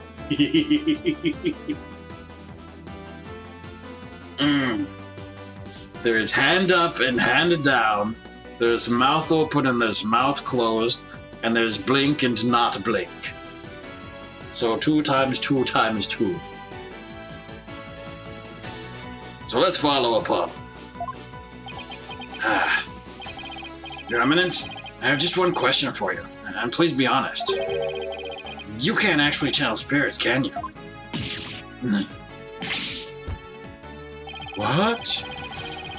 You believe the Queen is not capable of communing with the dead? You're too gay for math? Well, that's okay. I'm too gay to not math. The defense would explain himself at once. In Quran, the ability to channel spirits is an absolute requirement for a would-be queen. But, Your Eminence, if you were incapable of doing that, then you'd have no claim to the throne. Not only that, but every law you passed would be rendered null and void. And you, the Garan Royal Guard, you seem to be rather enamored with the Queen's supposed spiritual power. But what if she had none? What if she were just an ordinary person? A pretender to the throne? That's crazy talk. Impossible. Everyone knows that only spirit mediums can become queen. Such blasphemy.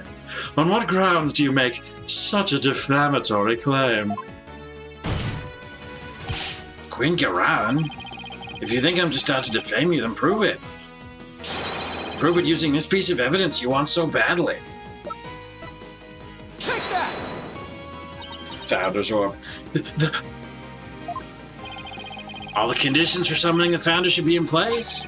With the Orb, we know what the Founder looks like. And as Queen, you should know the Founder's name.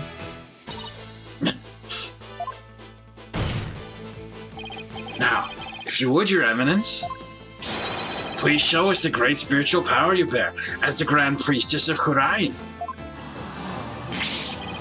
Oh, to witness Her Eminence's great power with our own eyes. The Holy Mother will appear before us, a great miracle of miracles. Praise be, Your Eminence, may your mighty spiritual power show us the way.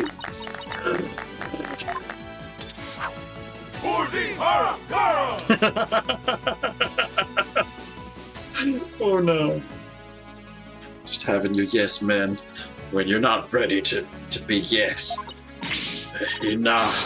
Enough, I say, you mindless cretins. Your Eminence, can it be that you cannot? No, I want a lawyer. Summon one at once. Objection! Wicked pain. Aren't you forgetting something? There aren't any lawyers left in Khurain. You can thank your Defense Culpability Act for that. Your Eminence, please give us a glimpse of your magnificent spiritual power. Summon her holiness so she may guide us. Heard enough from you. Out of my sight, all of you. Okay, so this is a personal pet peeve of mine.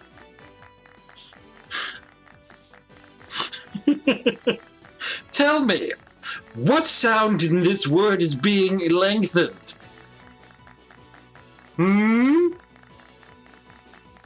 What sound?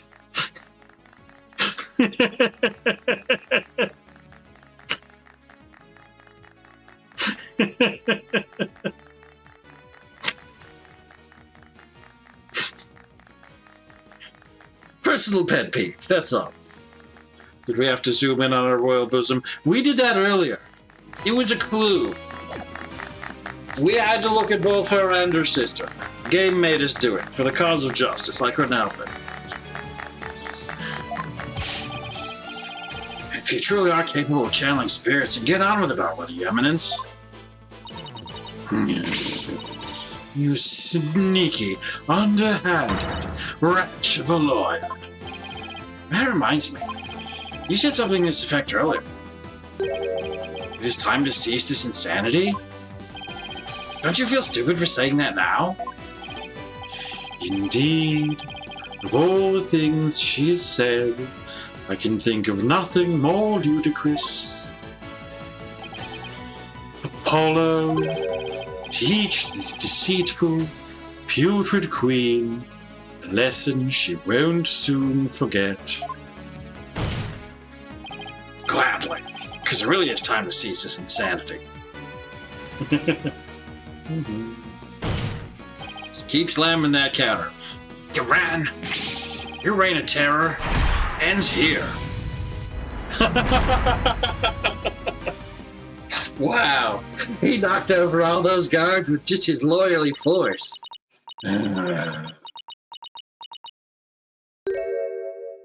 Magic. Witches. Very well. Demonstrating my facilities as spirit medium is easy enough. Behold, the magnificent power to commune with the dead. Oh, Your Eminence! You're just gonna do a seance. That doesn't count. O great spirit of the founder who dwells in the Twilight Realm, heed the secret covenant of the orb, and appear here before us. Oh, here it comes!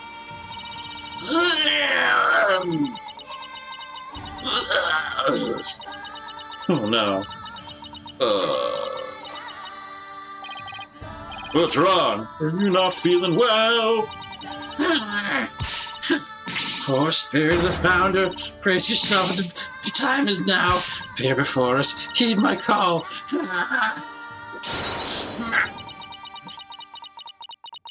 No.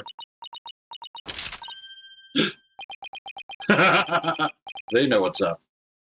And then their tube fell off. No. The right actually starts from now. Look!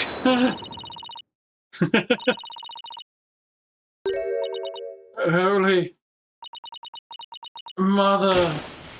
She falls into the pool. Yeah, she's not going to say the name. She doesn't. She may not even know the name, which would be interesting. But, I mean, she probably doesn't have to say the name as part of the ritual any more than she has to, you know, sculpt the face. Prosecutor body, how is it, Eminence?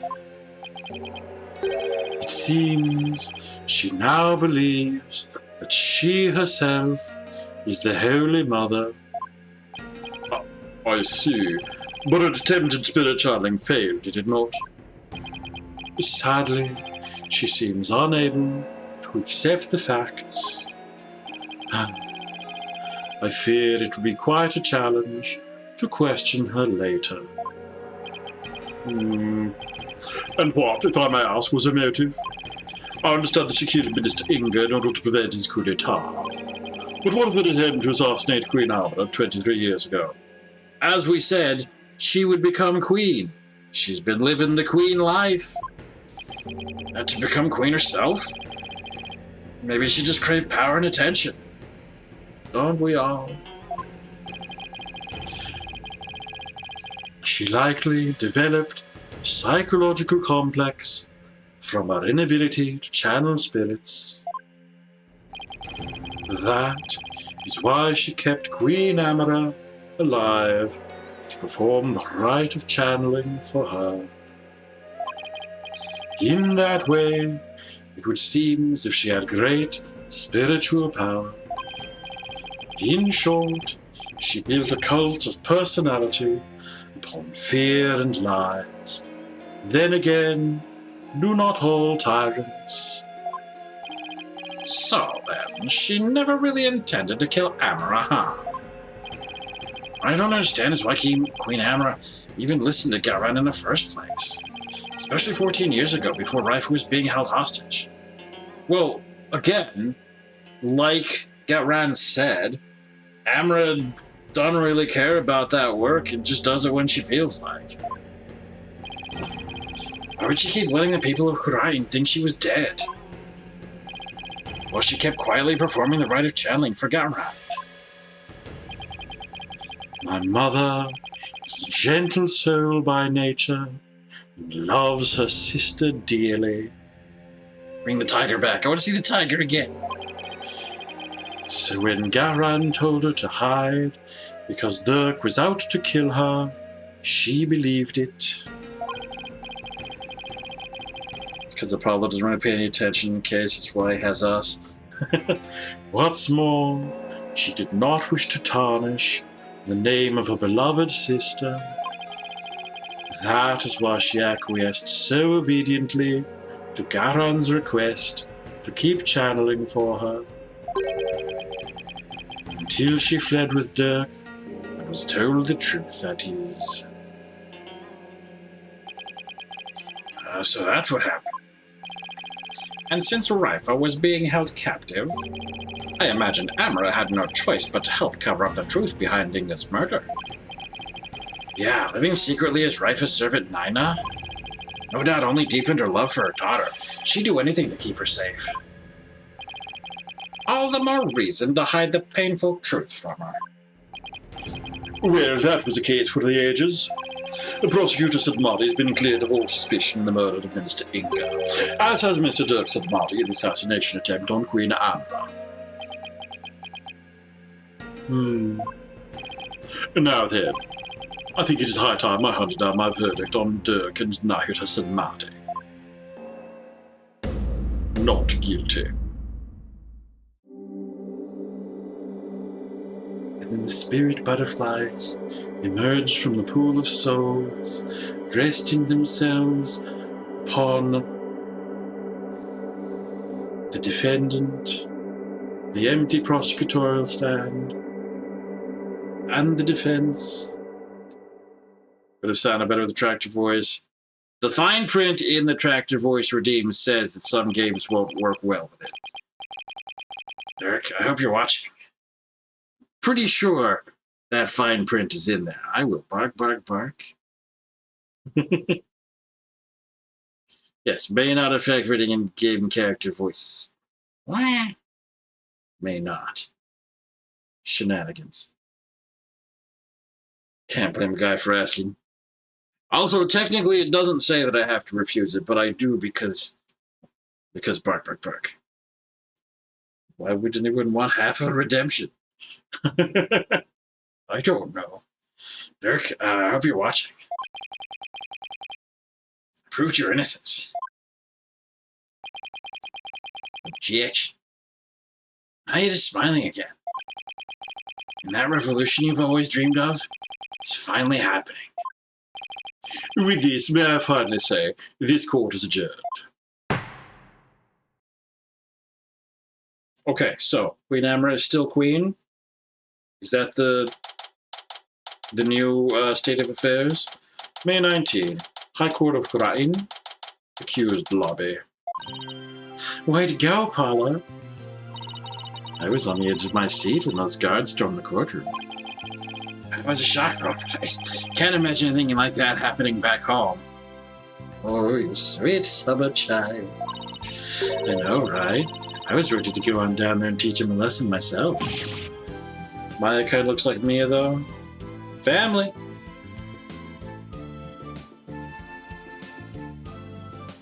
Really? I was barely able to hold her back. Holding me back? You were about to go ballistic after a while there, Athena. Yeah, well, I was thinking about helping you smack a few of them down, to be honest. Remind me never to say or do anything to deserve a Maya Athena double suplex. You did a fine job out there today, Apollo. Thanks for all the great advice, Mr. Wright. Nah, it was all you. That perseverance and never-say-die attitude you showed was impressive. I actually learned a thing or two myself. Wait, does Athena have tractor voice? Yes. Athena has a southern accent in the canon of this channel. What? For me? Oh, that's a laugh. There were any number of times when I wouldn't have blamed you for giving up. But you stuck it out to the end and came away triumphant. By sheer force of will. There are many characters, actually, who have been given Bark, bark, bark. Lotta Hart has a southern accent in anime canon. It's not just anime canon. She actually says she's from the south in the actual, in the game. And we did give her that accent.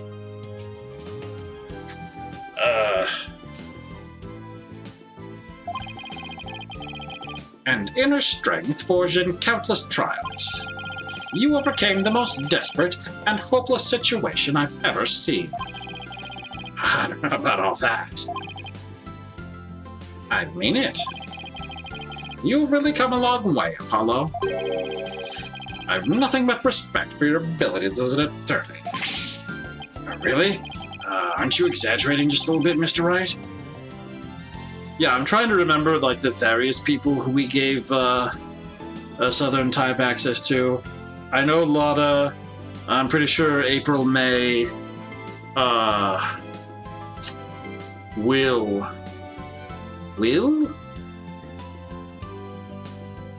The guy that the guy that everyone says is ugly, the tall actor. Oh no. Aren't you exaggerating just a little bit, Mr. Wright? You did it, Apollo. You finally won a seal of approval. What about me, Nick? My channeling's come a long way too. After all, I was deemed worthy enough to be used in 2 major crimes already.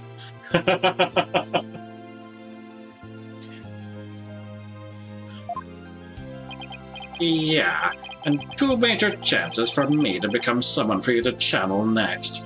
Oh no.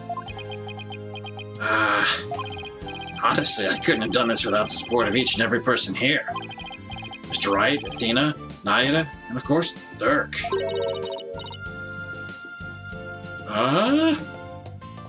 Who calls me Polly? That's... Oh, that was pretty cool, Polly. Trucy?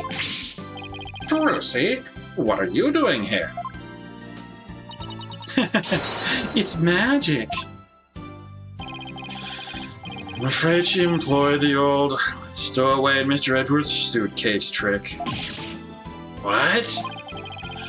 That certainly explained why my suitcase was so heavy. Tell me you at least noticed it was heavier than usual. Okay.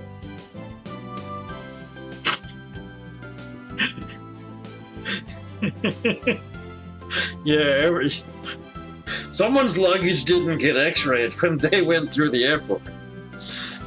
Trucy? Do you even have a passport?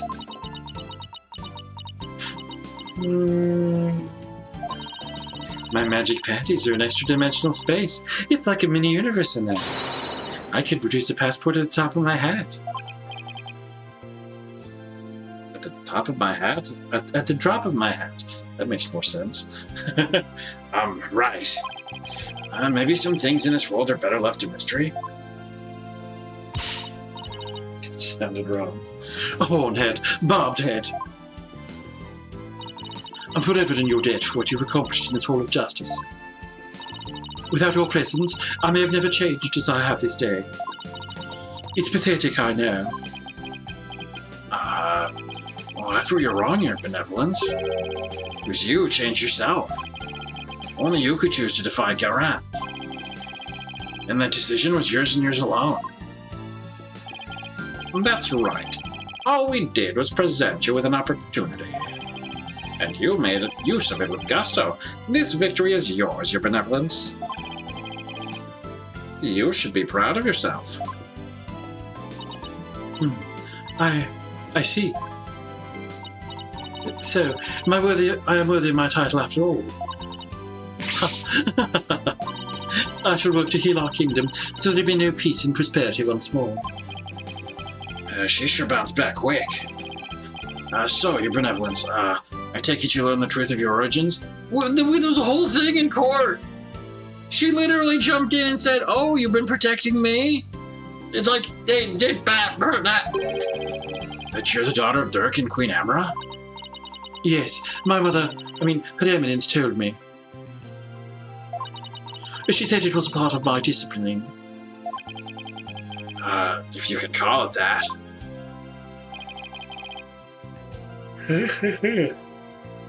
Sounds more like blackmail. Keep quiet or I'll tell everyone you're the daughter of a criminal. My mother was so insufferable. Or should I say, my former mother. Sounds like there was no love lost there. But you cleared Dirk's name. My true father will no longer be known as a criminal. Therefore, I have nothing more to fear. So, what's next for the Kingdom of Kurai? I mean, you lost your queen, so... The Benevolence Princess Rifle will ascend to the throne. Oh. Naya. But you can't channel spirits yet, right? Indeed. Which is why I will act as regent on her behalf. Yeah, in a non-matriarchal society, he would be next in line. Well, non-hierarchical also, because you have to have religious power. Indeed, which is why I will act as regent on her behalf until the day she comes into her own. Yes, your help will be greatly appreciated, Prosecutor said. Big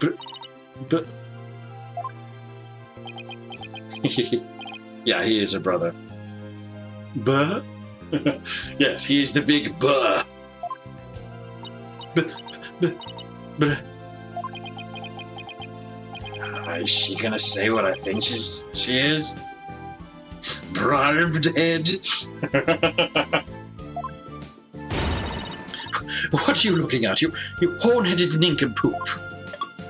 Bonk. Ouch. In any event, I'll be assisted by Naota and Queen Amra for the time being. Queen Amra? Who could totally continue queening. Our country offers counsel to the rulers of neighbouring kingdoms through travelling. It is a duty I intend to fulfill myself one day, but for now I will have Queen Amra assist me in that capacity. So then, she's going to be alright? Yes, it seems the bullet went straight through her, without doing any serious damage. Alright, she did get shot. That's a relief.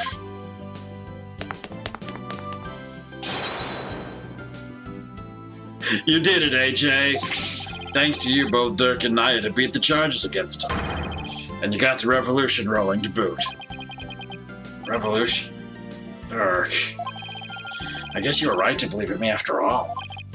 Yes, sir. There's going to be some major changes around here. The legal system's going to return to its rightful state, like how Dirk always wanted. And the name of Apollo Justice will go down in Kurai News history. Yeah, right. Oh, Naida, before I forget. There's something I wanted to give you before I head back home. You wish to give me something? Yes. As Dirk's birth son, I think you should have this. A picture of your dad's corpse. I guess the badge. Take that! Probably. This is Dirk's. I have to get back to the States. And I know you're a prosecutor and all, but as the man that's going to change crime, it's only right that you have it. Change crime. Yeah, in Dirk's place. Apollo, I'm afraid I must refuse your gift. What? Why? It is something I would like to show you. It's like he should earn his own. It's the thing, you know? It's not like he could just wear someone else's attorney badge and a turn. Huh? What's this all of a sudden? Mr. Wright, won't you and your friends please join us? Oh, sure.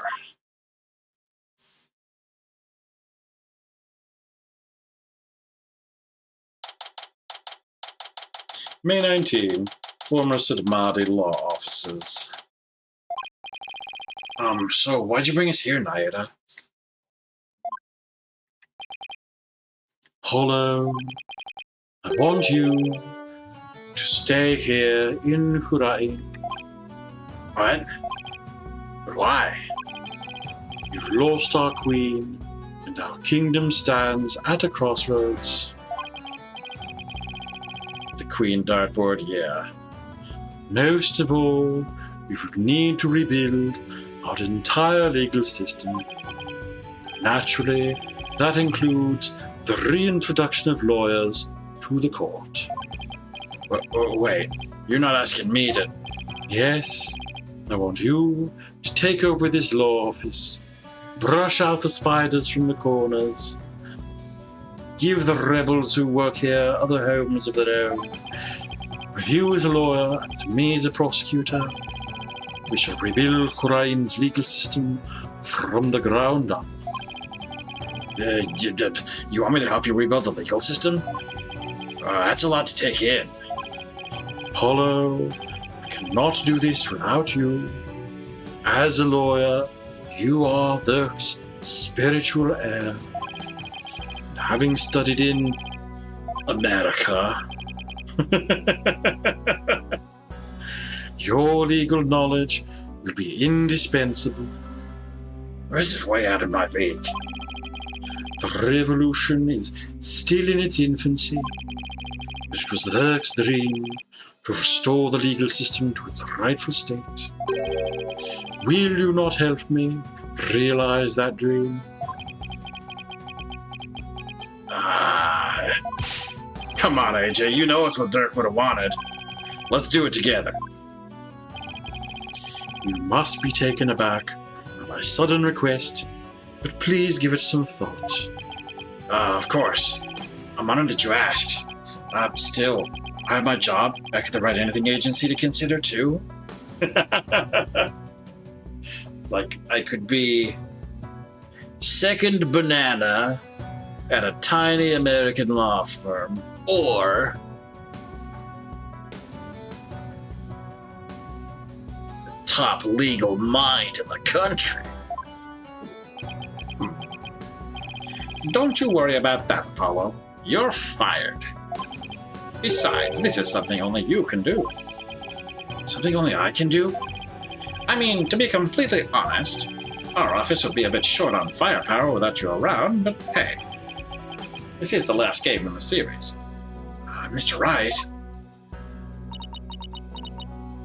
Actually, I'm sorry, but I can't get on board with this. Athena? I mean, there's still so much I want to learn from you, Apollo. That's right. It won't be the same without you. And everyone back home would really miss you, too. There's no way I can agree to this. Still, if you really wanted to stay... Yeah, Athena's right. It won't be easy, but... Athena, Trucy. Apollo, no one but you can make this decision. This is also not true. If people here are using the power of the crown, they can totally confine him, limit his movements, prevent him from returning to America, chain him up somewhere, and make him do the law thing. But he's literally regent of the country right now. Apollo, no one but you can make this decision. He's in love with Apollo? You ship it. Incest magic. Oh no. You know, that's kind of funny because I am a person who has produced much incest porn. There is PingTuber software I cannot use. They're stepbrothers, it's fine. No, I will not question whatever choice you make. Our flight leaves tomorrow morning, Apollo. Think you can make up your mind by then? I'll try. Talk about a difficult decision.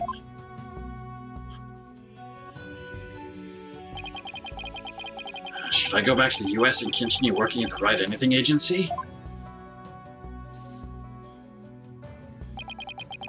Or should I stay in Korean and help Nayada rebuild the legal system? What's the right thing for me to do? I mean, you came like out of nowhere in the US. Do you have any ties to anybody? Yeah, I mean, you actually do. You had that friend, Clay Terran or whatever his name, but he died in the Space Gallery station. Do you have anyone left in America? You have family here, and you know, not everyone values family in that sort of way. You have friends here. Bark, bark, bark.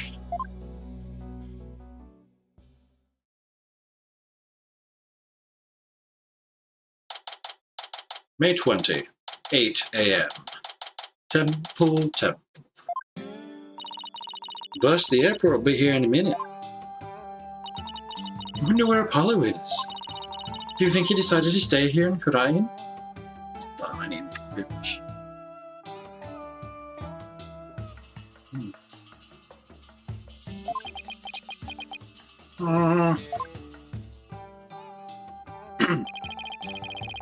I bet he was up all night thinking. This is a life-changing decision after all. But whatever he decides, I'll have to accept it.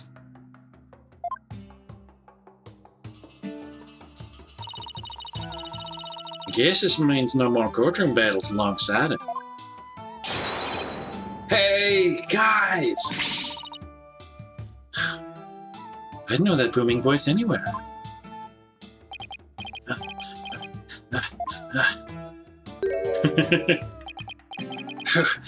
I made it.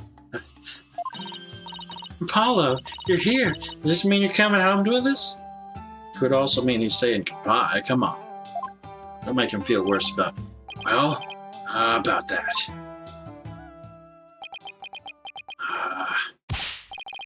Mr. Wright? Yes? I've made up my mind. You know, it's also...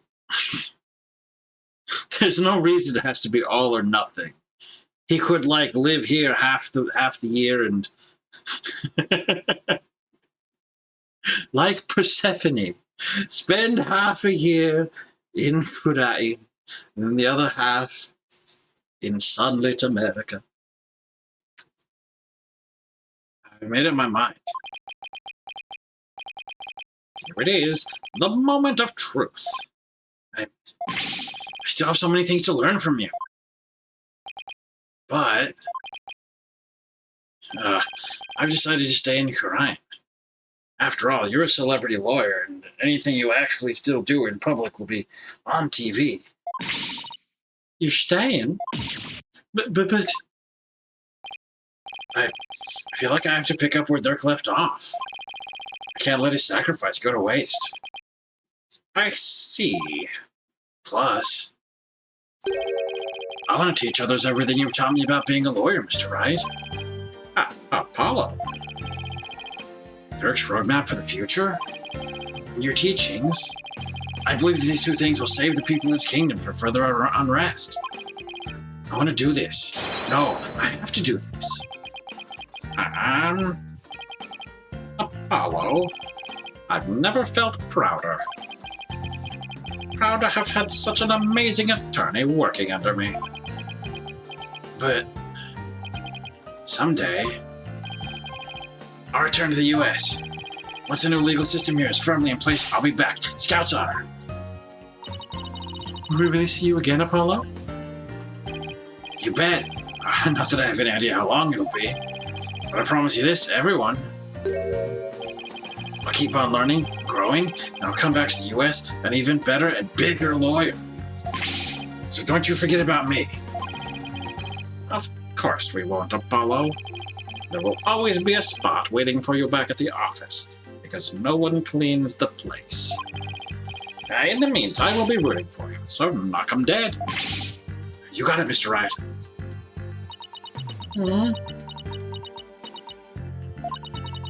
I'm gonna miss you, Polly. But if this is it, then I'm gonna support your choice all the way. Choice? Thanks, Tracy. Good luck with your magic act. I know you'll do Troop Gramarye proud. I'll be cheering for you too, Paula. Don't think you're the only one with room to grow. Next time we meet, you probably won't even recognize me. I'll be huge. In other words, game on. You bet, and I'm gonna win. I'm going to miss you too, Apollo, but I'm not going to commit to growing larger just to state your... I can't wait to see where your new adventure will take you. Well, there's our bus. I guess this is it, Apollo. I'll never forget everything you've done for me, Mr. Wright. I don't know how I'll ever repay you. Here's to seeing you back in the U.S. again someday. Till then, you know where to find me.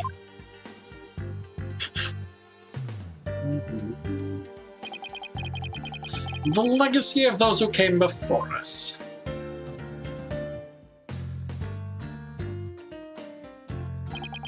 Is handed down from parent to child.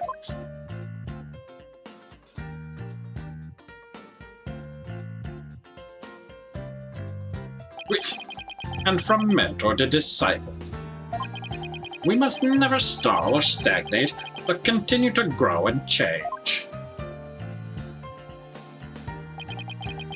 Yes, so Weight Gain and TF. All that we've been taught. The beliefs and convictions that have been passed down to us, we must continue to nurture them so we, in turn, can pass them on to the next generation. To boldly go.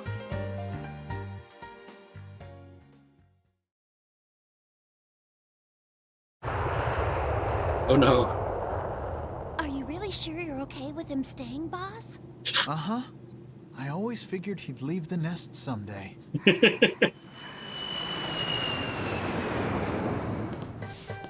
I'll be Shadow. I think they're almost here. Just a little. Got it. Huh? Oh no. Why don't we go and check it out, AJ?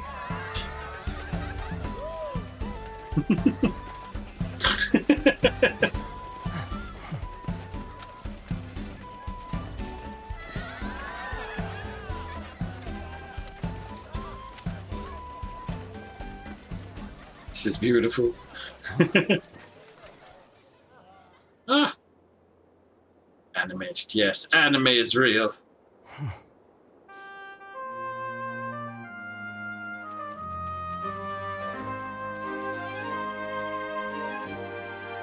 Justice law officers.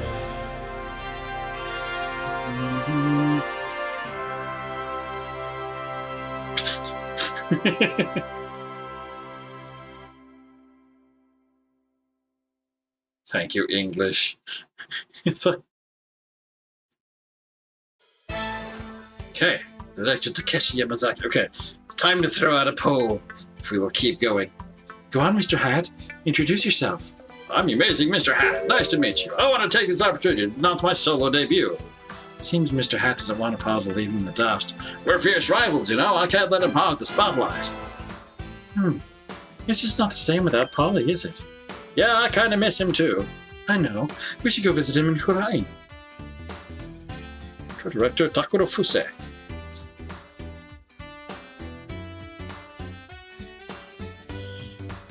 What can I do for Kurai? Then it came to me. Tourism, that's what. I'll develop Kurai's tourism industry and bring in more visitors. I'll roll out a night tour centered on the Founder's Orb. Ooh, and make a museum dedicated to the fine dragons. Boy, the ideas just keep on coming. Alright.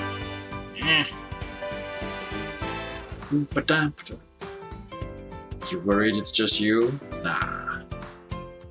I go. I want to congratulate you on becoming a forensic investigator, Detective Sky. Thank you. The prosecutor Sadmati says he has needed me. So starting tomorrow, I'll be working in Kodain for a while. Look at it this way, it's sure to be an educational experience. True. Plus, I can't let that kid show me up either. I'll see what I can do for Kurai's revolution. Ha! Well, challenges have a way of helping people grow. Look forward to our next investigation upon your return. 2 votes. Yeah, the trouble with polls is lack of, on the forehead face. Ever since he revealed the secret behind our teleportation trick, show requests have totally dried up. We'll be out on the street if we don't find some work soon. Maybe we should take Trucy up on her offer. She said we could make our debut as magicians at the Right Anything Agency. Shut up, I'm gonna show her up someday, and on my own terms. Nothing fires you up like a bit of rivalry.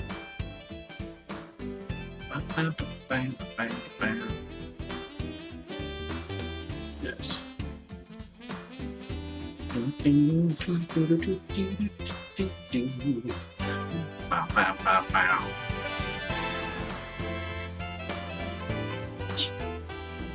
Kurai is just like this child right now, full of life and possibilities.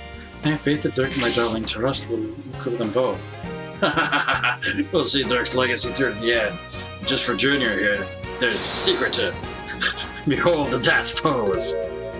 Ooh, it looks like the little fight is saying, no thanks. Come on, little guy, don't be shy. Fighter. Beep beep beep. I've been pulling double duty ever since Paul left, but that's okay. I'll make Simon recognize me for the awesome lord that I am. He's breaking in our boots. We did. I can do it, and I will. Mr. Ryle will be calling me his right-hand woman before you know it. Let's do this.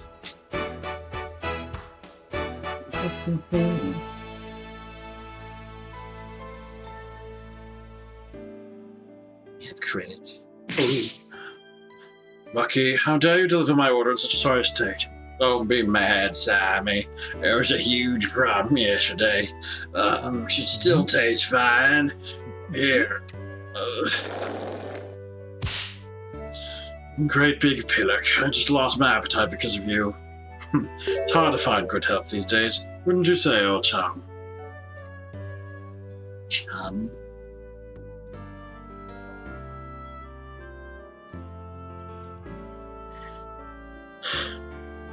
The trial the other day really inspired me. I've even created a Rakugo routine based on Shisho's case. It's a mystery story that'll keep flipping the audience's thinking on its head. It's called a scary udon noodle. You're giving away too much in the title. Keeping the Tornado School going is our way of paying penance and repaying our debt to Shisho. And that includes Rakugo training for that kid Owen.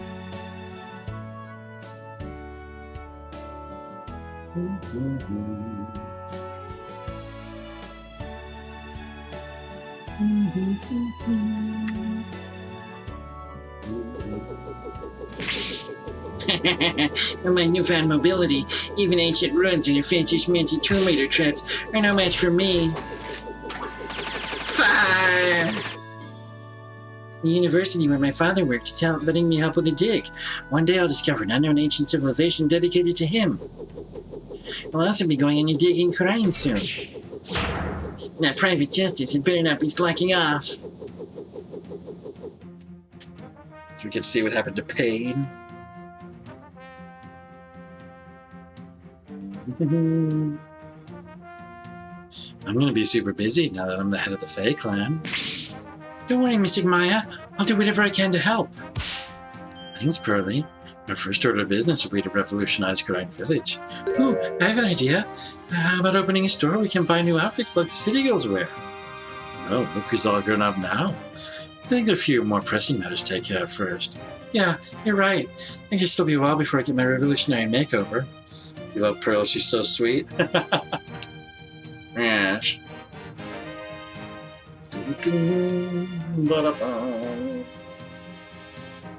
It's usually the reason we prove murders did it. Mother, now that you've stopped being Nina, I want a new Nina. I wonder if there would be anyone who can serve you in that capacity. You are quite a handful after all. I am. With a simple wave of your hand, you would have your attire changed, meals prepared, and even to think I put such undue burden upon you, you, a Grand Priestess of Crime. Fear not, Rifle. You have plenty of time in which to make amends. Perhaps you could start with one of your famous shoulder rubs?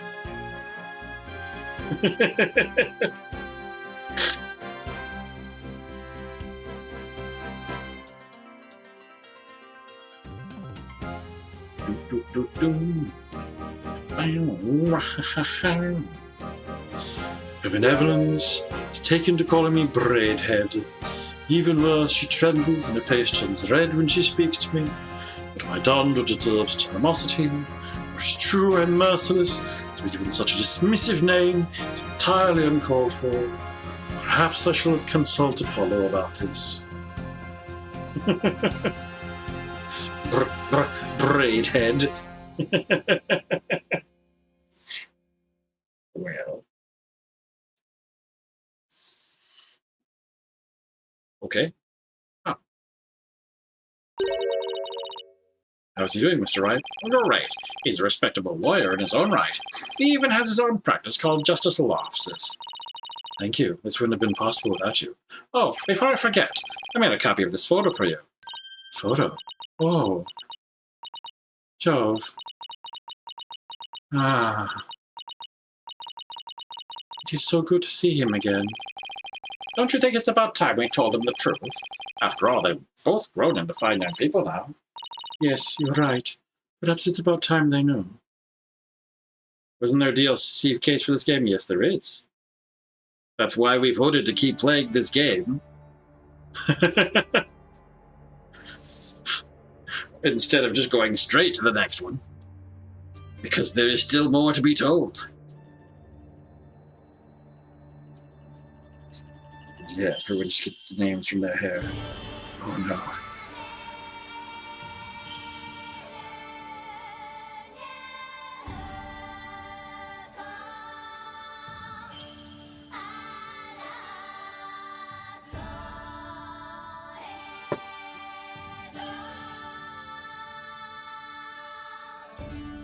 You love this Demon Slayer music.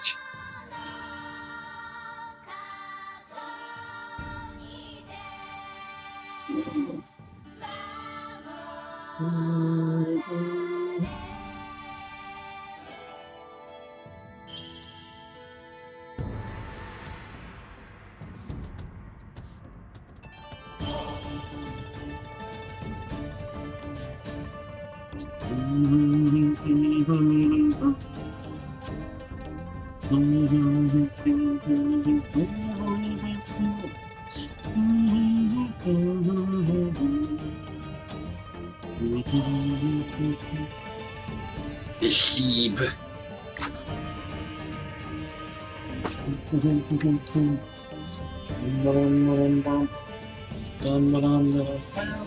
Getty Images. Oh no. Lost.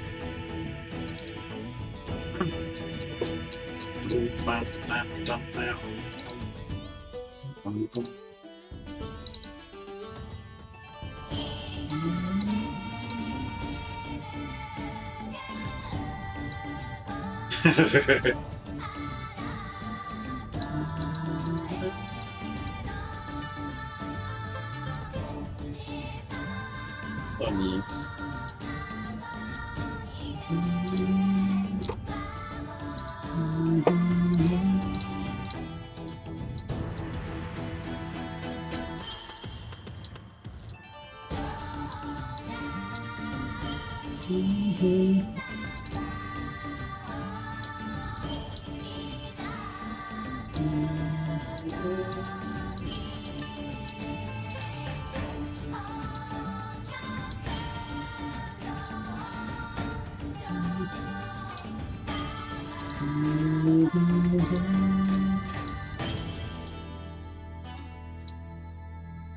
Yeah, just that.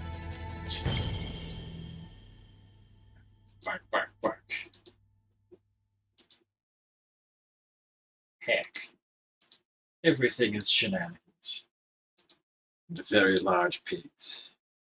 Dear Mr. Wright, I can't believe it's already been a few months since I decided. Sorry I haven't. Bark, bark, bark. Balloons popping. Dear Mr. Wright. My current controller. I can't believe it's already been a few months since I decided to stay.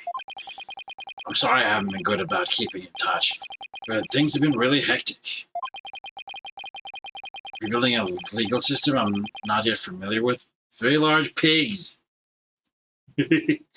Rebuilding a legal system I'm not yet familiar with has been a real challenge. But I will say, it's given me plenty of work to keep me busy.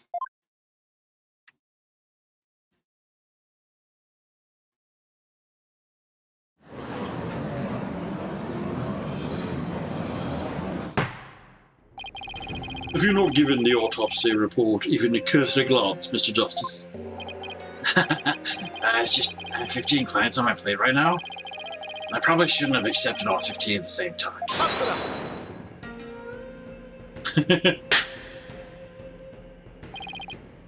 Oh, please. Are you going to help me rebuild Ryan's legal system or not? If you are, we need to move through this case backlog faster. Yeah, I know, but besides, those 15 are only the beginning. There are 10 more awaiting your services. Huh? I too have friends and acquaintances seeking legal representation. Being that you are the only lawyer in the country, I told them to contact you. I estimate you will only have about 16 clients to your caseload. Huh? Now, wait just 1 minute. I've been handing out advertisements for your new office. They read, from legal advice to investigating extramarital affairs, even yak milking. For a limited time only, these services and more are free down at Justice Law offices. I've already received requests from 380 new clients.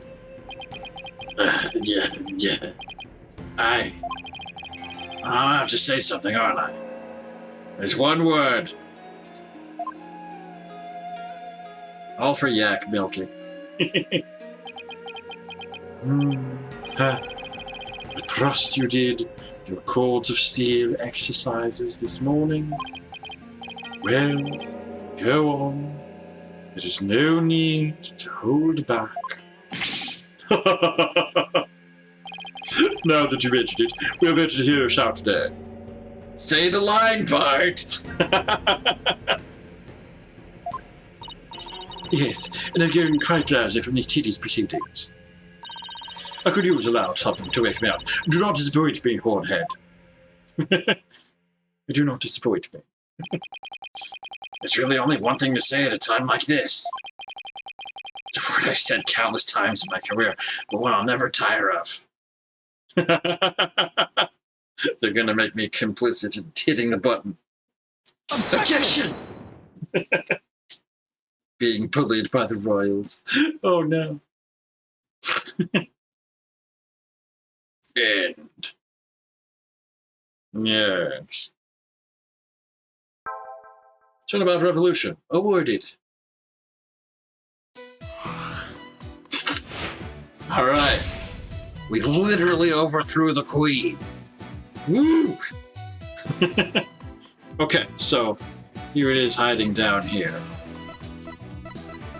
Special episode. Costumes. Yeah, there's costumes. If you want Phoenix to look like this fella we had before.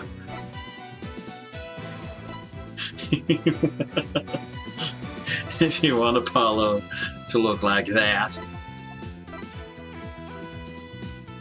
When she... This is the wrong person to be wearing this. He's from Yakuza. Phoenix from Yakuza. Oh heck, no, we're not costuming. We'll start our special episode as the poll has predicted. Turnabout time travel. Ooh. And apparently we can just go straight to things because we're time travelers. But Dad. Special episode, Turnabout Time Traveler Investigation, Day 1. Start playing from this chapter. I mean, I assume that's the beginning, right?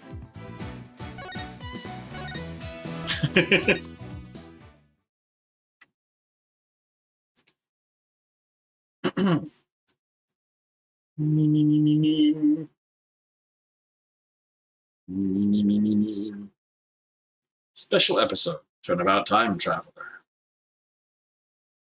Turnabout. Turnabout. I'm not completely heartless. I'll even throw that time machine you cherish so much overboard with you. What? Please take me back. Back to that blissful moment. Oh no. Oh no.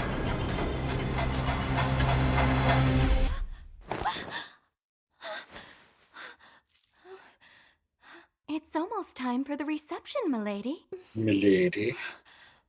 It actually really worked.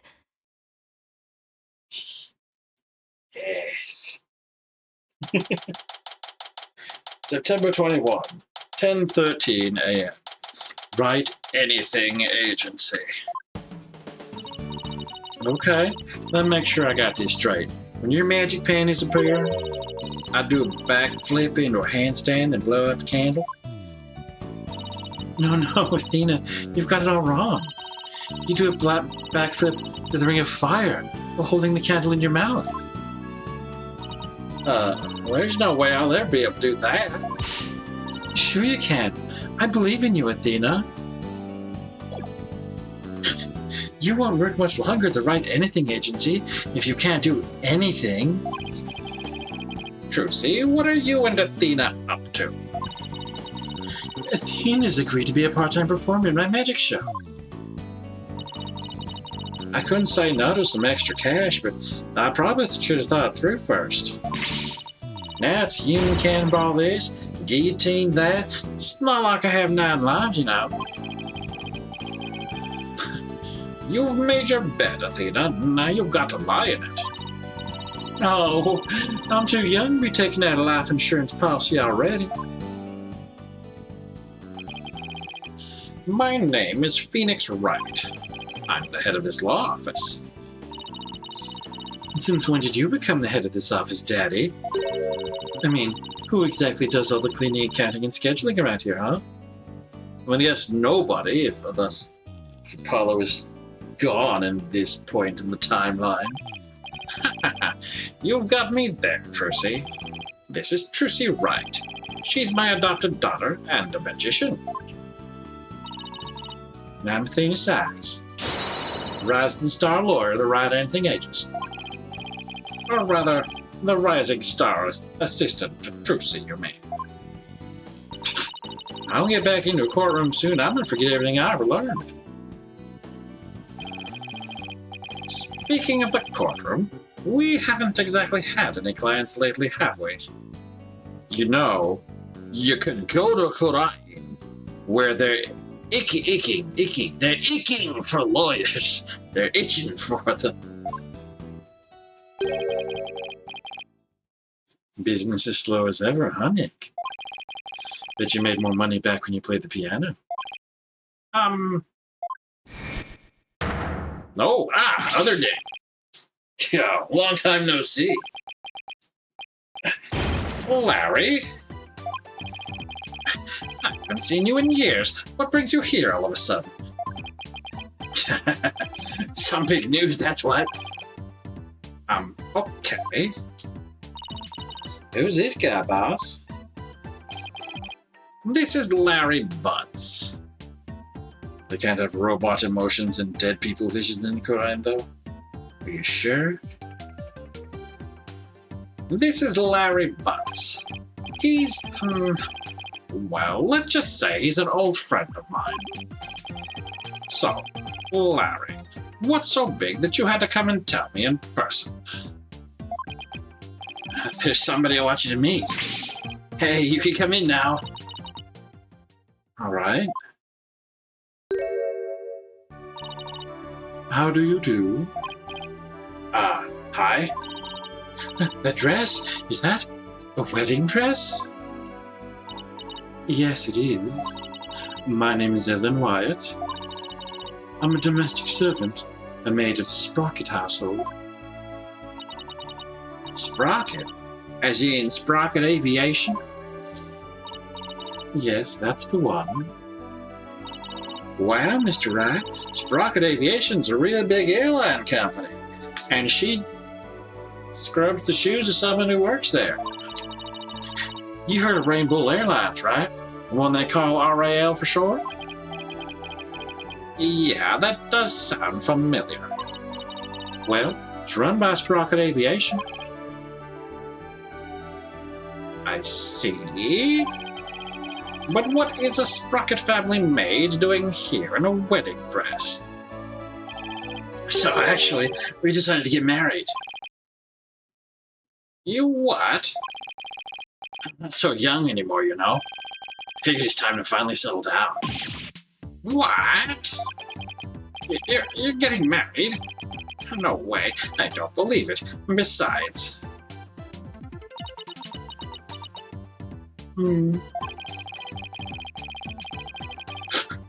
Why would someone as well put together as her choose someone as flaky as Larry? Well, so the thing is...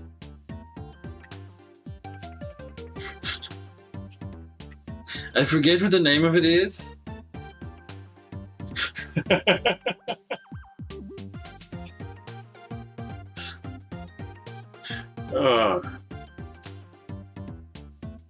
What is the bit where people who are better put together than or better, less...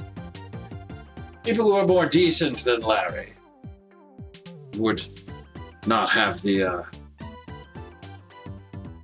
oomph to go for someone who is best put together.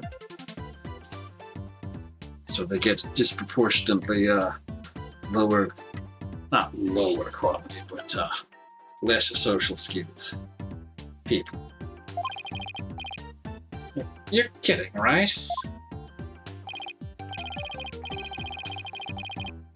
Jealous. I don't blame you, but green's really not your color, you know? Alright, Larry, lay it on me. You're getting married? In all seriousness, Larry, are you really getting married? Right away, but that's the plan. We're gonna elope, see? Like, love on the run, I guess you could say. Isn't that right, Ellie?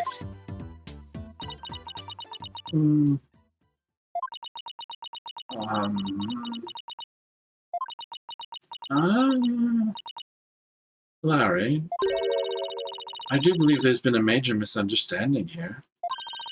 My heart already belongs to another. Huh?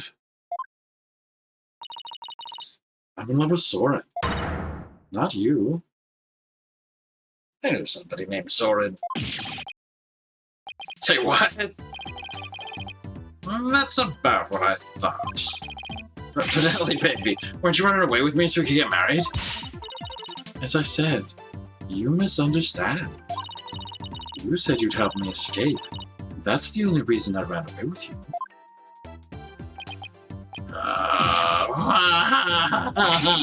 This is not happening. I even shook off the police for you, and for Wyatt. That's it. We can't be together. My life is over. I'm gonna end it all. Don't do that to people. Wait. Back up. Did you say you shook off the police? Yes, we had to because we were lovers on the lam. I'm sorry, Miss Wyatt, but can you maybe fill me in on what's going on? To tell the truth, I'm being pursued by the police as a murder suspect. Murder? They think you killed somebody? Well, they suspect it.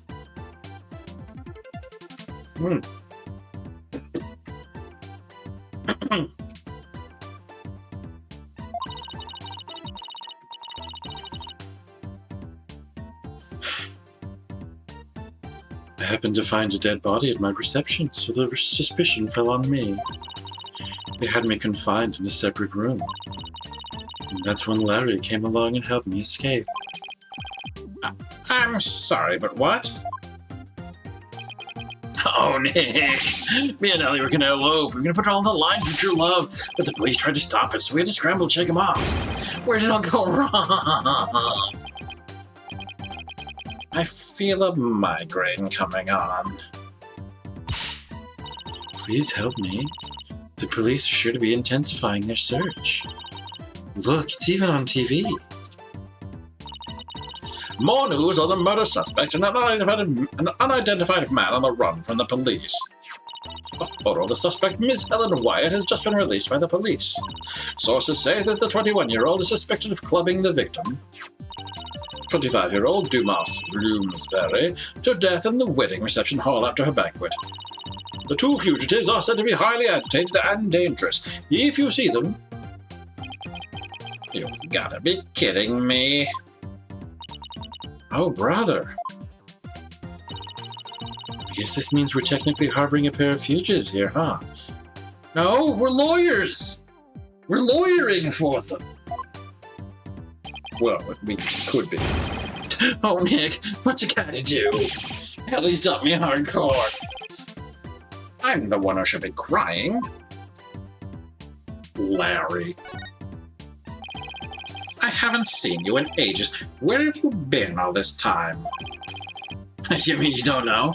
You really gotta stop living under a rock and get out more. I'm the hippest, hottest picture book author in the business. Laurice Donan. Can't believe you didn't know that I'm taking the picture book world by storm. Oh, but I know you. You're the one who wrote Franzie's Whippity Whip Trip, right? Now that you mention it, I think I did hear something about a one-hit wonder. One-hit wonder? What the heck, Nick? You know, I just created a brand new character to moderate acclaim. He's mildly popular with 18 to 24-year-old women everywhere. Look, you can see his cute self all over this jacket. What? That heart-shaped pork chop? He's not a pork chop. He's the main character in my latest picture book. A lovable little soul who pierces the hearts of lovers with his arrows of amore. Hugh Piglet. You can see this adorable fellow make his debut in Hugh Piglet's Lovey-Dovey Lark. In stores now. Are you sure? Because I've never seen that book in stores, now or ever. Well, if you ever do see it, do me a favor and buy a copy or 10, will ya?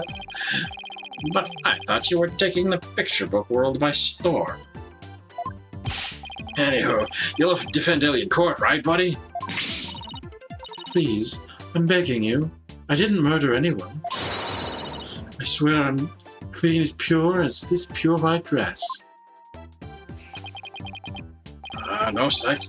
I'm trying to be a pal. No psyche locks. I guess that means she's telling the truth. But helping a fugitive on the run? What am I getting myself into? There's actually one more thing I really need to tell you. Oh? You might find this hard to believe, but the truth is, I'm a time traveler. Ah? I'm not sure I follow. After the wedding reception, I was attacked. I was moments away from my death. But then, in that instant, I made a wish upon this pendant around my neck. And I went back in time to just before the reception started. Only, this time around, the man who was trying to kill me was already dead. And somehow, I became the suspect for his murder. It's as if history had been rewritten. Now wait just a minute here. I don't understand. Are you saying that... What's going on? Mr. Wright, there are police cars outside. And not just one or two, but a whole bunch.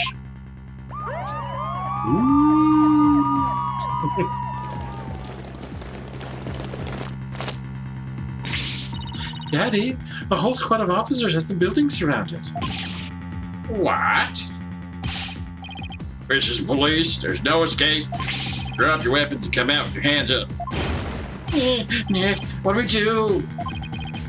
Heck if I know. I see a bunch of armed officers out there. 1, 2, 3, 44, 45. Wow. Talk about overkill.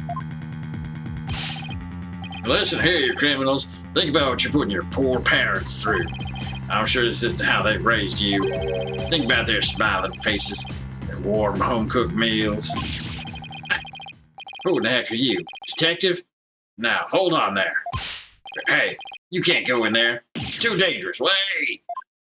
Is it? Could it be? Is everyone okay in here, Mr. Wright? No. Where's the gumshoe? Emma? I'm sorry for all the commotion. So what in the world is going on? Well, I raced on over as soon as I heard that it was Mr. Butts who'd holed himself up in here. With the murder suspect after he made off with her. And the fleet of patrol cars? The police are being extra careful. Because apparently, a certain somebody yelled out, "Stay back, I have a bomb." I'm sure you can guess who I'm talking about. Well, the police were being so persistent, I had to do something, so I tried bluffing. You know, like you do in court, Nick. Please leave me out of this. Well, Mr. Wright, I'm bringing this young lady in for questioning. So if you want to talk with her, you'll have to do it down at the detention center.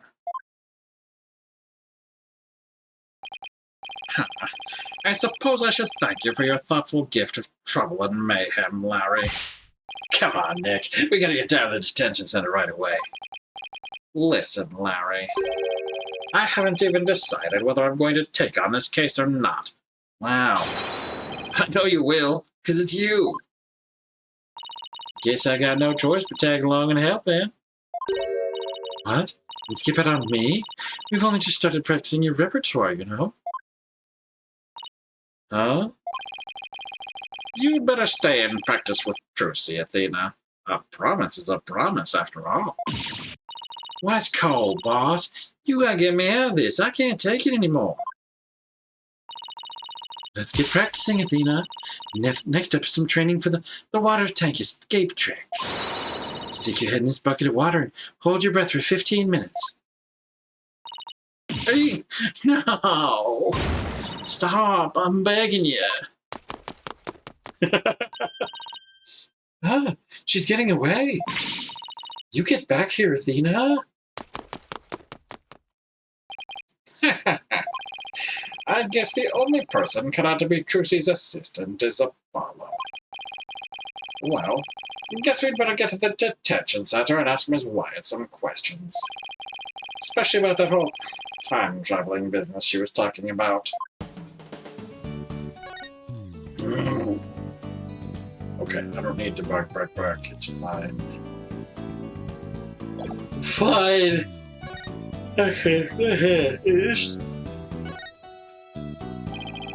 Apollo's jacket, Athena's notes, and Trucy's magic props. Not that I'm complaining, it's nice to know my friends and family are always close by. So Apollo is close by in this area of time. Alright. Detention center. Let's see. Oh, Siri.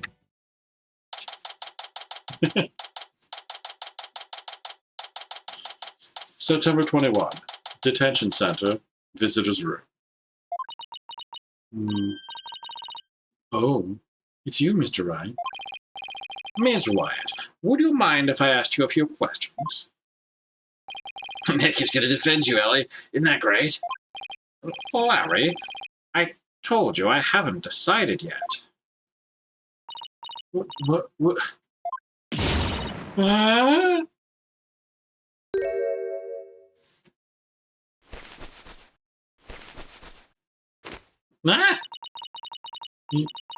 You're not going to take my case?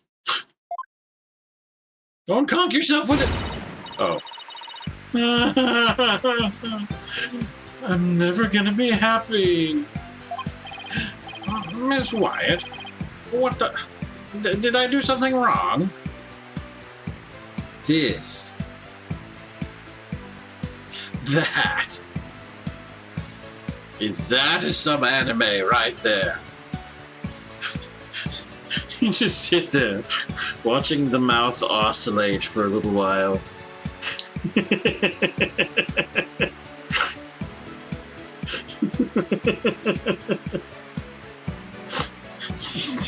She's like, I can't.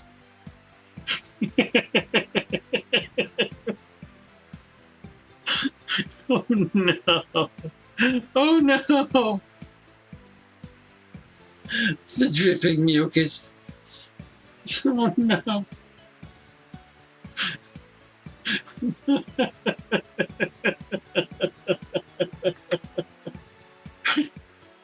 Oh no. Miss Wyatt? What the? Did I do something wrong?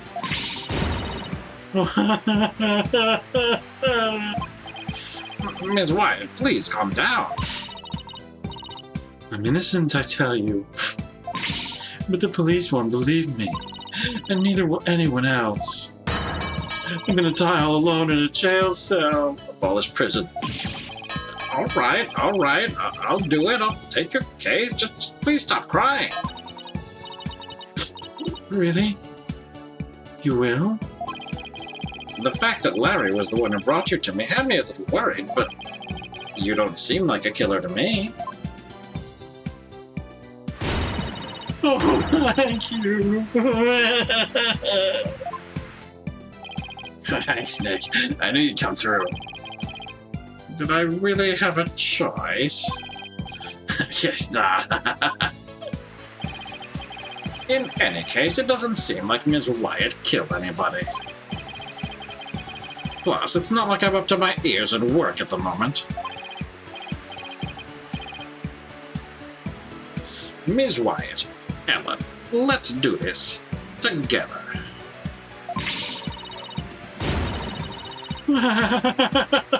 Oh, thank you, Mr. Wright. There, it's going to be okay. Now, try to pull yourself together. All right, just give me a moment.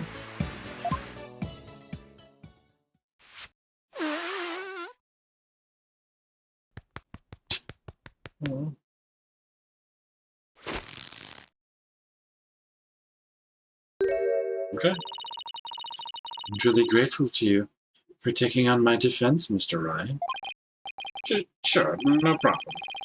Wow, she literally pulled herself together. I mean, people can do that. It's allowed to recover.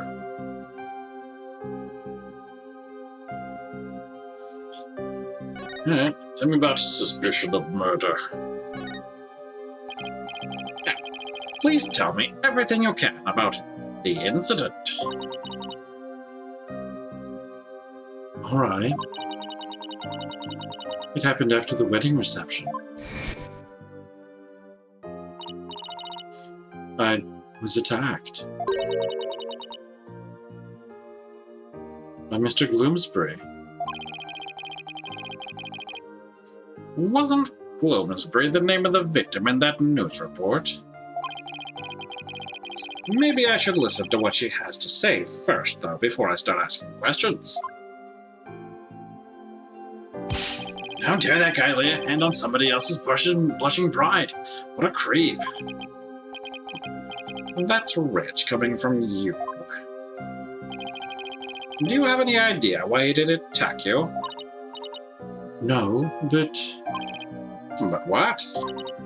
Well, to tell the truth, Mr. Gloomsbury didn't seem very happy about me getting married. Jeez, jealous much? What a loser.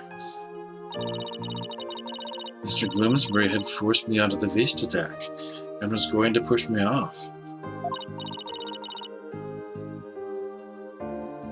Oh, how frightening it all was.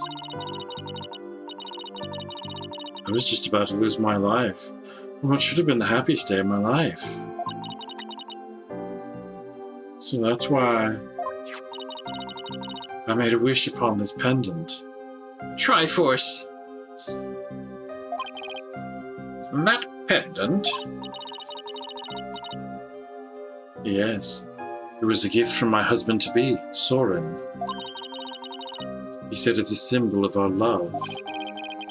And so you made a wish on it?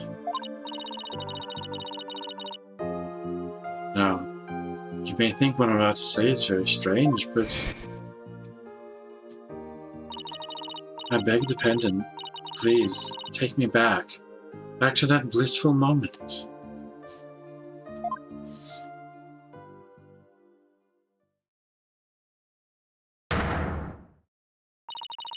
And do you know what? It worked. It brought me back to just before the reception started.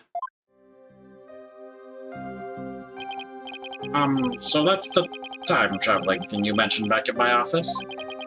I'm sorry, but I have to say, it's pretty unbelievable.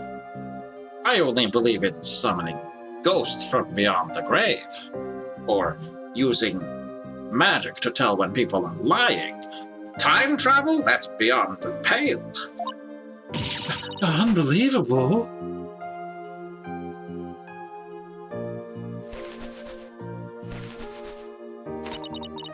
I knew you'd never believe me. Heck, Ellie here's an honest-to-goodness time traveler. Don't you believe your own client? The magic of that pendant sent her back in time before the creep could kill her. Sure, Larry, sure. Only I have magic pendants. But it's really true, I tell you. This pendant is an important part of the time machine Soren made. I begged it for help, and it really did send me back in time. Is she listening to herself? I haven't experienced the reception again, even though we'd already held it once before. During it, what is she frying? Everyone there acted as if nothing unusual was happening at all. Could you not cook while we're talking, please? All right, so when and how did you come under suspicion for murder? Well, after the reception ended, the second reception, I mean, I went back to the reception hall and started cleaning up the place by myself. Hold on. Cleaning? Why were you cleaning on your own wedding day? For my last task as a servant of the Sprocket household. I offered to take on the preparation and clean up at the reception banquet. So, hold on, is this Soren Sprocket?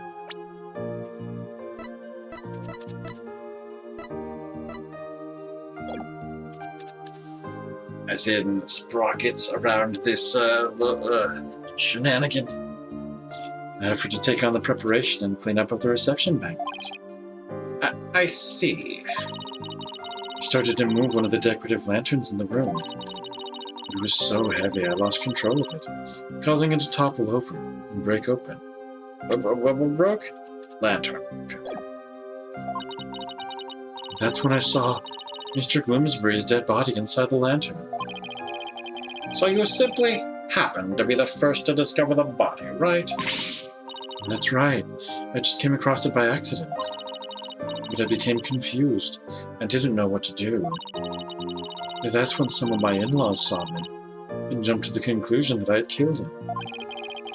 So this Bloomsbury guy tried to kill Ellen, but then wound up dead himself after Ellen traveled back in time. A time machine and a magic pendant. How could any of this be possible?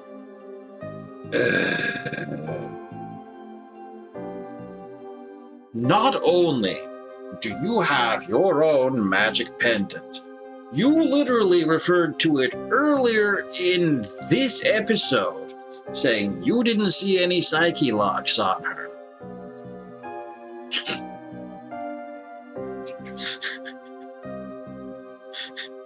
You just can't. How could any of this be possible? Ellen's pendant added to the court record. A pendant worn by Ellen. It seems she received it from her fiancé. Ellie, why don't you tell Nick about that other thing, too? About that shadowy figure you saw when you were being attacked.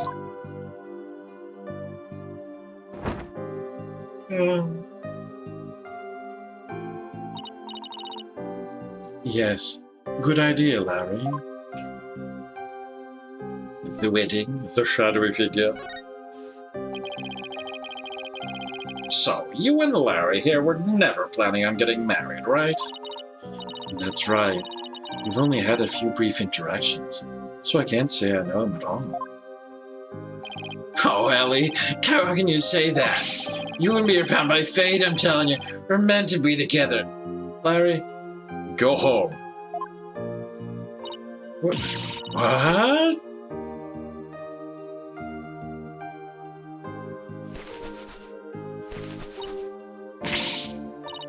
You're wrong, Larry.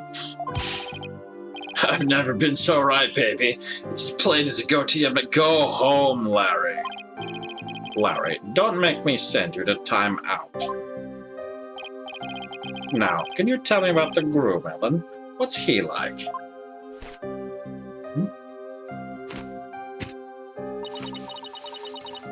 He's Soren Sprocket. Okay. His name is Soren Sprocket. Oh, he's the most wonderful man. He is truly my destiny. Did you say Soren Sprocket?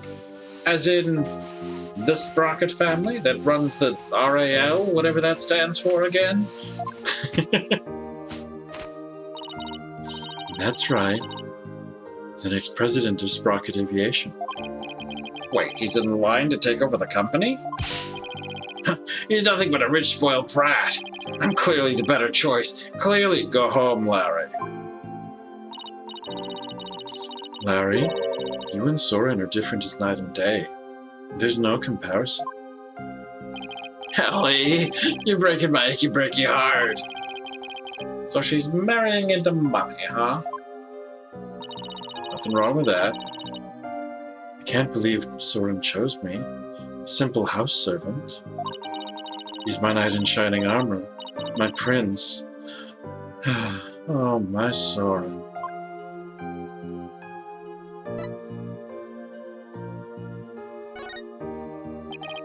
So, what's this shadowy figure you saw, Ellen? It was...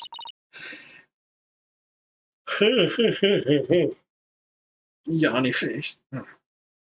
It was when Mr. Gloomsbury was attacking me.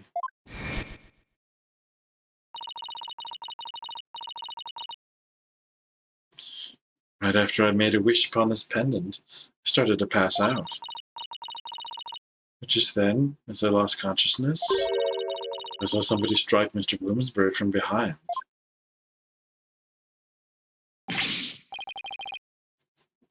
You did? Then that person must be the true culprit. Did you see who it was? I'm afraid not. Have you told anybody else about this? I told some of my in-laws, but nobody took me seriously. They said it was all just a dream. I can't exactly say I blame them. I mean, time travel?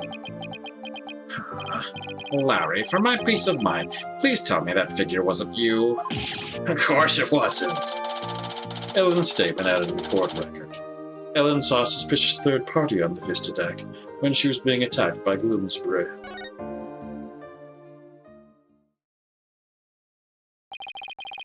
I guess I've asked her all I can from now. Spick and span, spick and span. Ellen, what are you doing? Apparently she reverts to maidly duties when under stress. Oh,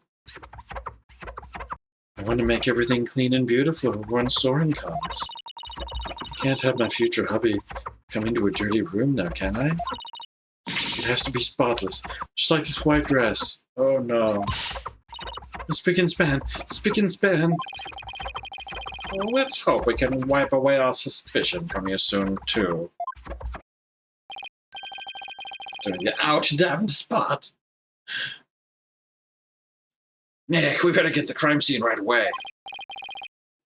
What? You're coming too? Of course I am. If I solve the crime and reveal the true killer with my super sleuthing skills, Ellie might change her mind about me, you know? Go home, Larry. You never get the message, do you, Larry? Next stop, mooring dock in Sprocket Park. Come on, Nick, let's go. Hotel.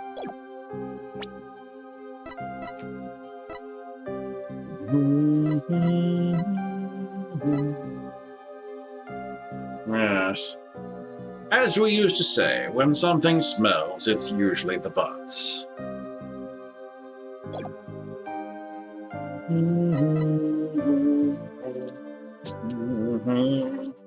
Alright, let's go. Let's go. Mooring dock. Ooh. Oh yeah, Flying Chapel. September 21, Sprocket Park, mooring dock. Is that a bull? Or is it actually meant to be a flying pig? That's not a pig. Pigs don't have hooves like that, do they? Not like that. Say, yeah. September 21, Sprocket Park, mooring dock. Imagine being able to identify animals in silhouette. Oh, they've got a doggo. Hey, pupper. A wheel of Ferrisness.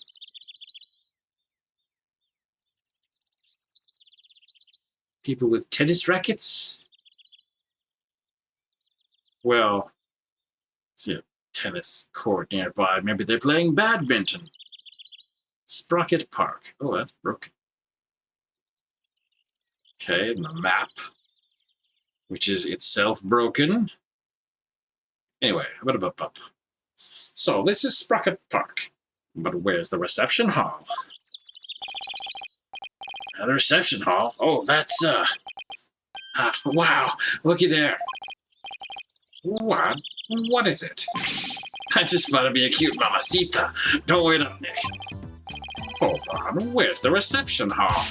Sorry, Nick. Man's gotta stop and smell the roses when they appear. I'm an artist after all. Oh, miss! Yoo-hoo! Wow. I thought he was gonna take me to the crime scene. Anyway, this Larry guy needs an app.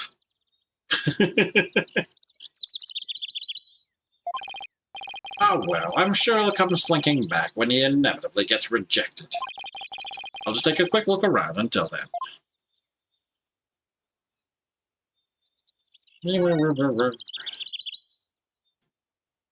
Tell me about this.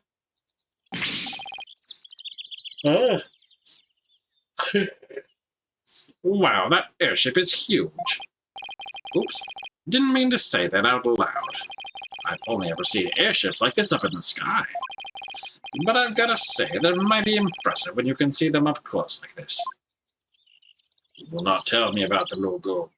Mascot. Okay. Hello? Wow, that huge airship is more to just this skinny little tower. I know it's tied down and all, but it still looks like a good breeze could set it flying. Doggo. Can't touch the doggo. Not allowed to pet the dog.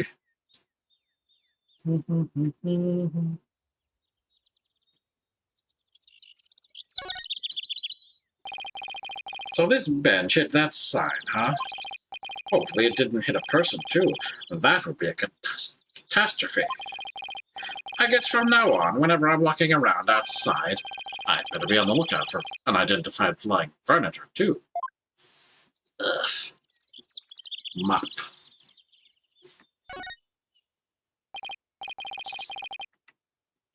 Wow, this thing's really banged up.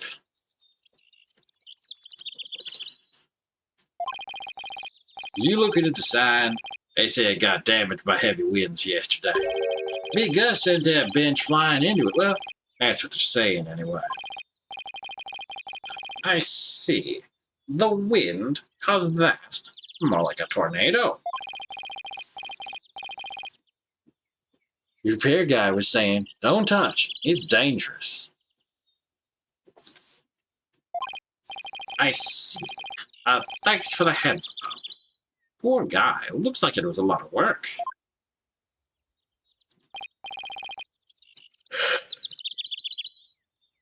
Hi, sorry about that. I actually thought you'd be back sooner. Didn't work out, huh? Like, no, I did. I just had a quick... Lay off, man. I was not my game today. So, now that you're done, you mind telling me where the reception hall is already? What do you mean? It's right there in front of you. Huh? I mean, it does say it's a chapel. Right in front of... Wait. What's that say? Flying chapel? I pointed directly to the print upon the thing and you ignored it. You're just like, it's so big.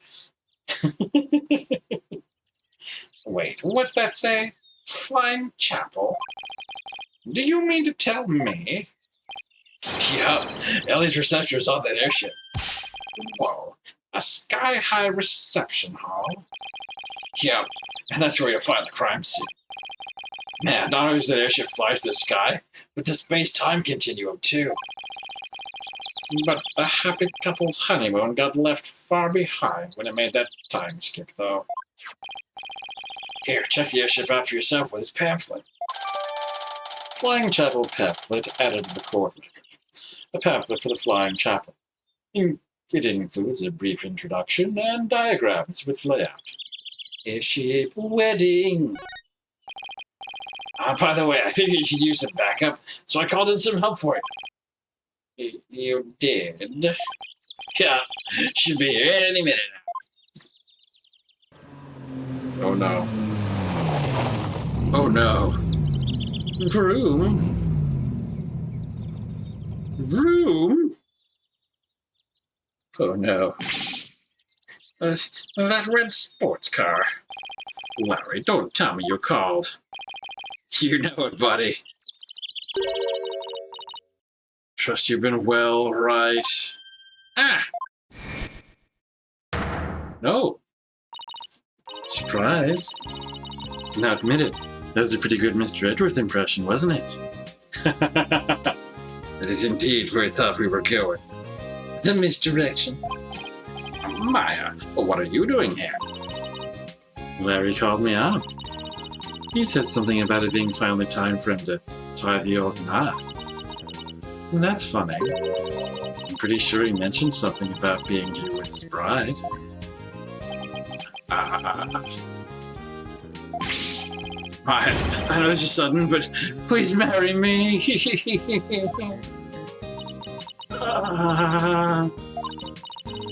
Nick, what's Larry talking about? Doesn't he know I'm a religious leader? He was dumped by his bride. People are being loud outside the drive-in. Let me actually close this window for our last hour of time. It's supposed to be closed, but I had forgotten there was open a crack. Like.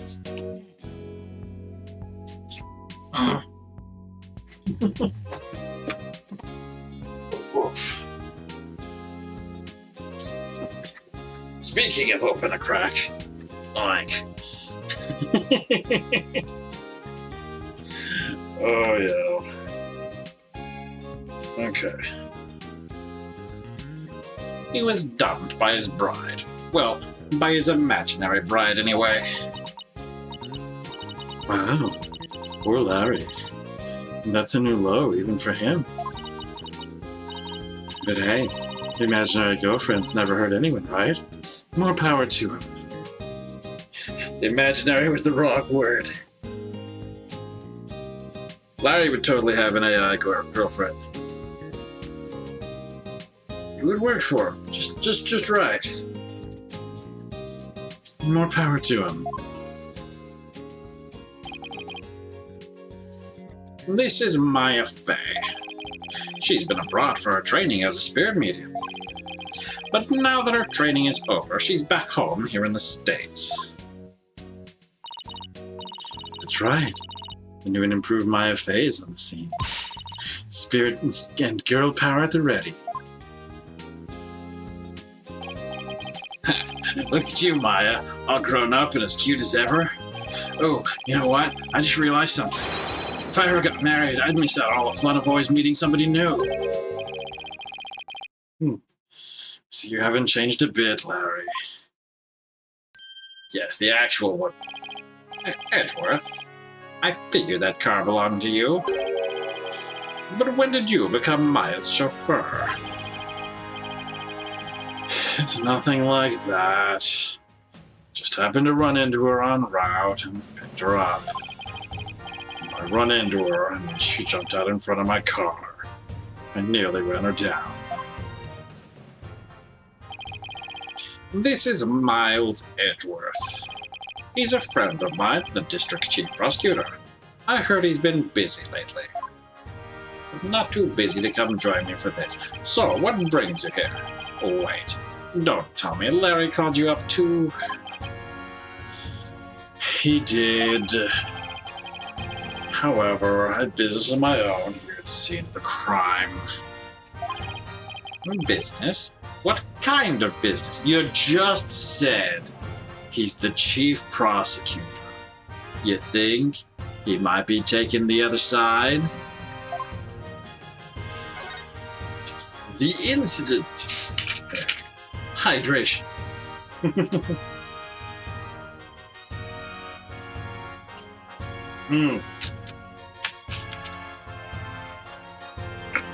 Mike.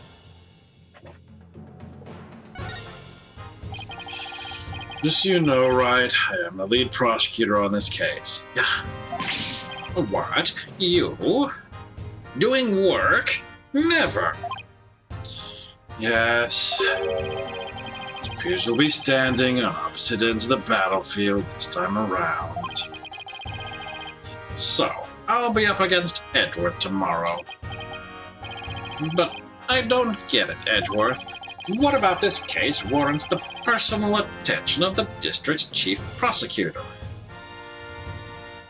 If you'll recall, this was an event for the ultra-rich. It's a bit complicated, to say the least. In what way? The groom is a member of the Sprockets, a family with immense influence. If his bride were to stand trial in court, it would sully the Sprocket name. So try to apply some pressure on the prosecutor's office. Pressure to settle it amicably, right? What do you mean, settle it amicably? It means they're trying to sweep this whole thing under the rug. Wow.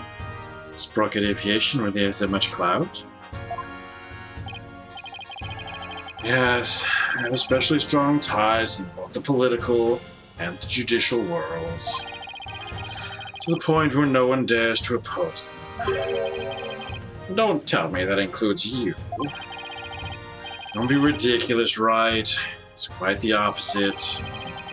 Prosecutor's office is filled with cowards, as I found out. Every last one of my subordinates was loath to prosecute a Sprocket. So that's why you decided to take on the case yourself, right? That's right. I'll personally see to it that justice is served.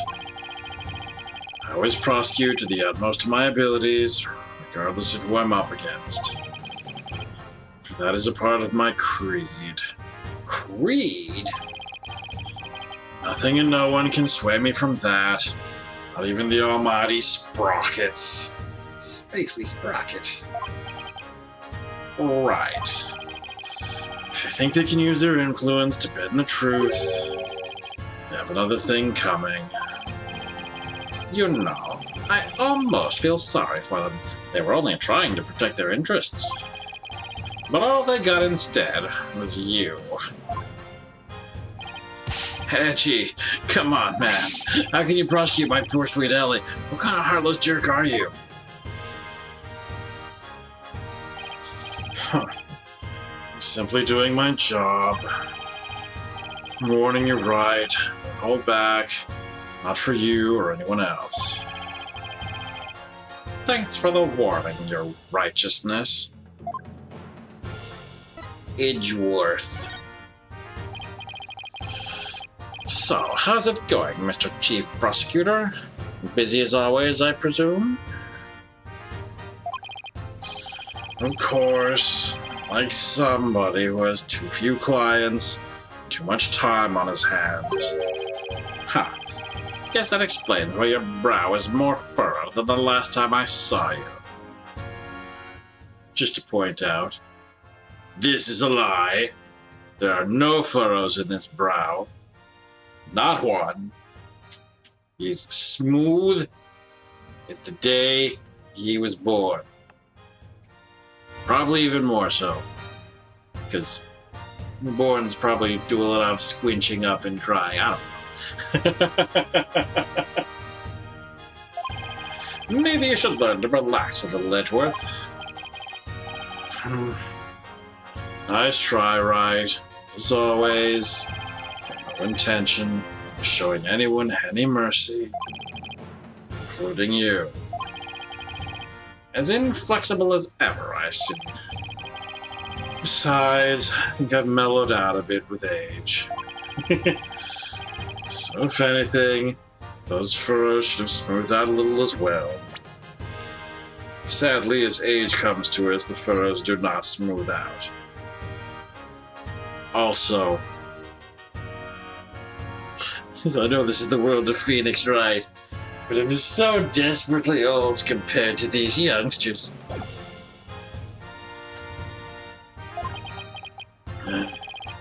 Honestly, Edgeworth, are you really that blind to yourself? Excuse me. He's really self-conscious about those lines, isn't he? Edgeworth, about this incident. Don't forget, right? I'm the prosecutor for this case. Need I remind you that I'm not in the habit of sharing information with my adversaries? No. I guess we are adversaries for now. And you, Larry. Me? I'd like you to come with me. You want to answer for after the little stunt you pulled with the suspect. But, Edgy, we're all pals, aren't we? Personal appeals won't work on me, Larry. Now, come along. Nick, help me out here. I'm not taking on your case, Larry.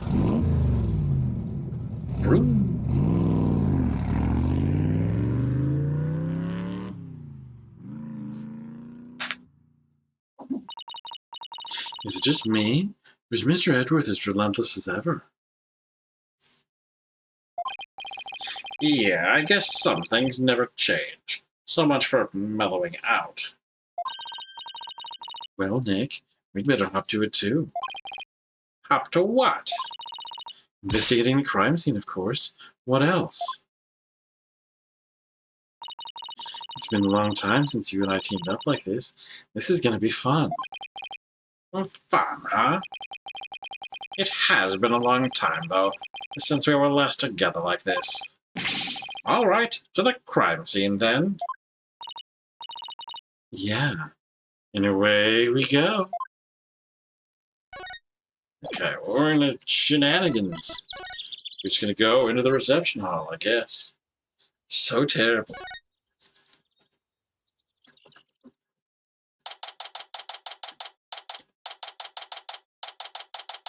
September 21, Flying Chapel, Reception Hall. Okay, this is the animal that was painted on the side of this thing. Then we have the gears going. Okay. Anyway. September 21, Flying Chapel, Reception Hall. So, this is the reception hall. According to the pamphlet, we're right here. Yikes. We're pretty high up, but at least we're indoors, so it doesn't seem so bad. Oh, Look, Nick, it's Emma. Hey, Emma, over here.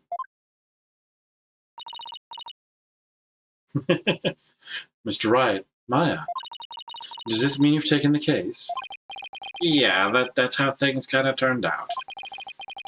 So, do you mind if we take a look around? Be my guest. We've pretty much wrapped up our investigation, so go right ahead. Now's a good chance to find out more about the case from Emma, too. Okay.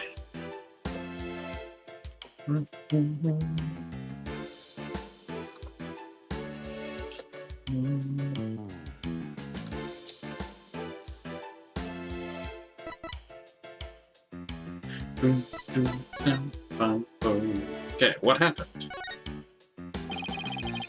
Edgeworth wouldn't tell us anything about this case. So, do you think you could give us a rundown? Well, seeing as he's going to be prosecuting, I'd expect him to be tight-lipped about it. The incident occurred yesterday on September 20th. It happened after the wedding reception, which lasted from 7 p.m. to 10 p.m. 7 p.m. to 10 p.m., huh? Got it. By the way, you didn't hear about any time traveling or anything, did you? Time traveling? What do you mean? Oh, nothing. Forget it. That's pretty much the response I expected. The victim's name is Dumas Glumsbury. He was a servant in the Sprocket family household. Ellen was a maid for that family as well, so that means the two of them are co-workers? Yes, they apparently knew each other. Mr. Gloomsbury was the lead servant after all. He was very serious about his work, but he was also a very closed and private man. So the other servants called him Mr. Doom and Gloom behind his back. If he was the lead servant, he must have been higher rank than Ellen. What makes the police think Ellen killed this man, a guy who was essentially her boss? Oh. No one would ever have that kind of motive. We don't know the defendant's motive yet, but the circumstances surrounding the discovery of the body don't bode well for her. And what circumstances are these, exactly? Well, some of her in-laws saw what looked like the immediate aftermath of the murder. The suspect was standing in front of the body with the murder weapon still in her hands. But why would a bride, who was just about to start a happy new life, kill someone? Do the police have an explanation for that? Yeah, about that. They believe the victim attacked the suspect and was killed when she fought back. But why did he attack her to begin with? Well, a mere servant girl was going to suddenly be the wife of the future president. Mr. Gloomsbury must have been more than just a little jealous of him. So this Mr. Doom and Gloom attacked Ellen first? But if she was only trying to protect herself, wouldn't that count as justified self-defense on her part, Nick? It would. There's a good chance she'd be acquitted if we could prove that, but I wonder what Edgeworth will have up his sleeve to counter that claim. Well, your client traveled back in time because she didn't succeed in killing him the first time. To kill him the second time.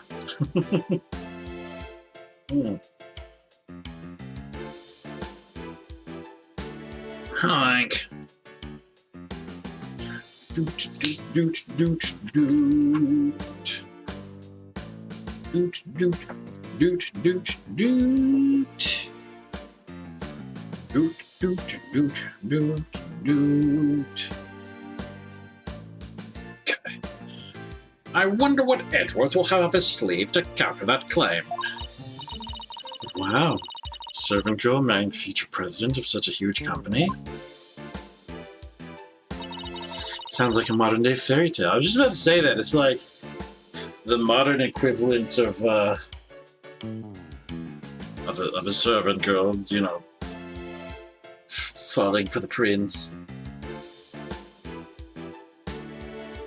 because we live under techno-feudalism or something like that. It sounds like a modern-day fairy tale. It does, doesn't it? Thing is, not everyone was on board with their union, apparently. The murder weapon. So, what was the murder weapon, Emma? This clock with a secret mechanism built into it.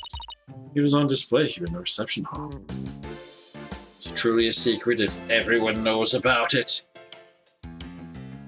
Time to throw out another pool. Bark, bark, bark. Oh no.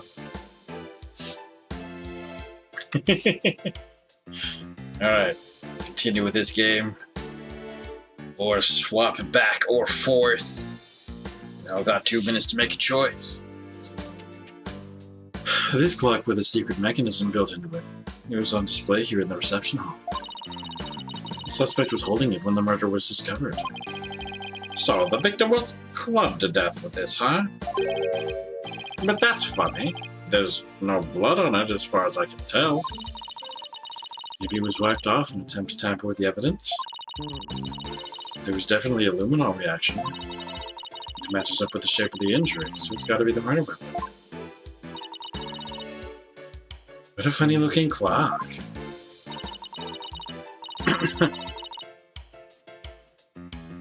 They call it the timekeeper. The idea is that it's a time machine. Every time the couple sees it, it'll bring them back to the memory of their wedding day.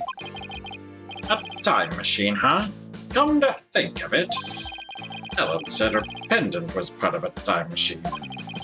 I wonder how the secret mechanism in this thing works. Well, it's a time machine. Timekeeper added to the court record. The murder weapon, dubbed the Timekeeper, is a clock with a secret mechanism. I never got to read these things that are going on here, by the way. Okay. When Ellen was attacked by Gloomsbury out on the Vista deck, she saw in a dazed state a shadowy figure hit Gloomsbury from behind. She fainted immediately afterwards and thus didn't get a good look at whoever it was. Okay, perfect. Flying Chapel pamphlet. Pamphlet for the Flying Chapel. It includes a brief introduction and diagrams of its layout. Flying spell. Okay. Hall, elevator, lift, cabin, hold.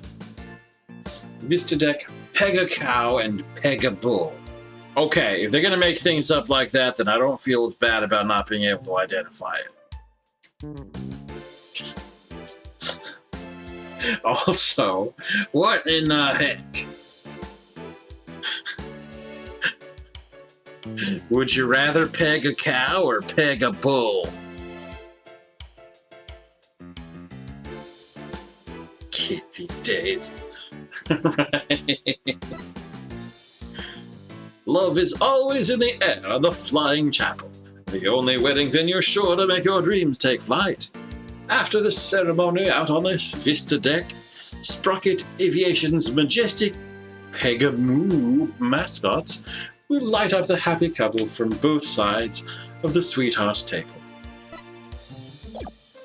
Okay. Star-crossed marriage.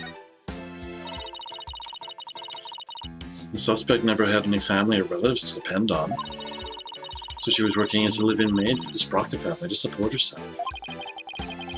So a maid with no family or fortune was set to marry the president's son, huh? I guess it's not surprising that ruffled a feather or two. Yes. Apparently the groom's parents and all of his other relatives were strongly opposed.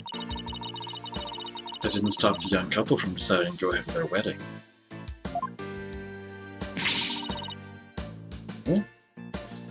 Love flourishes in the face of adversity. Oh, is that how it works? Yeah. If you ever have any questions about love, just ask me. I'm a qualified expert. It's okay, he's an ace attorney. He's not interested in following these specific... We haven't shown any except for one weird moment when he seemed to be affected by April May. which doesn't count. I'm a qualified expert. I spent all my spare time in Kurain watching soap operas on TV. I'm not sure that's enough to make you a qualified anything, Maya. Oh, and by the way, I heard the suspect faced her fair share of harassment, too. Oh no. And from the sound of it, it got pretty ugly for her. So even though this incident could cause a huge scandal for the company, it might be a boon for those who opposed their marriage to begin with. After all, with Ellen's arrest and everything, the marriage is most definitely off for now. Boom, boom, boom. 7 things. Do I get to? I think I get to. That's one of the... Ah! Oh! This must be the lantern the body was found in. Ellen managed to move it quite a ways. What? It looks like a cow, but it's pretty badly broken. It's not a cow, Nick. That's Pegasus, the flying horse. No way, it's definitely a cow. It's got horns and everything. But look, it has wings. Cows don't have wings. So it's Pegasus, I tell you. Oh, I know. That pamphlet should tell us. I looked at the pamphlet! Let's see.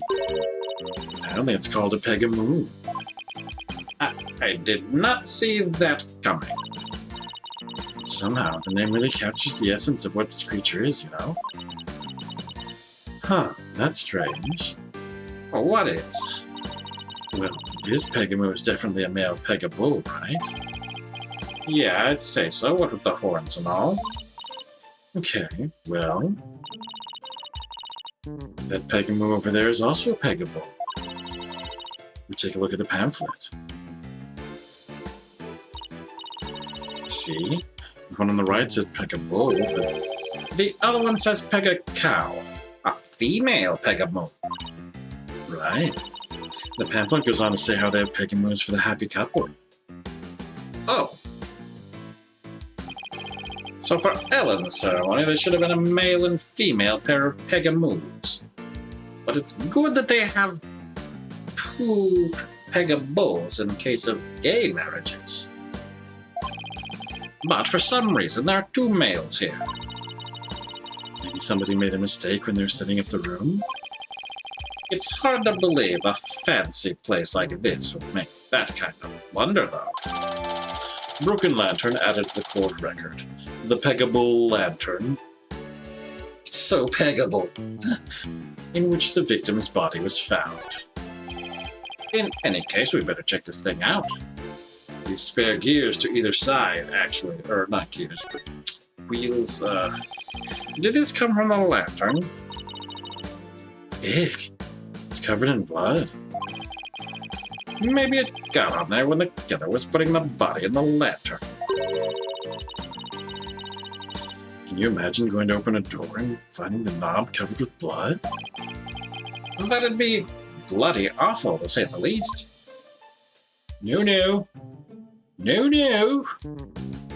Okay, and the other one is not to be responded to, okay. In case we need to react to this table.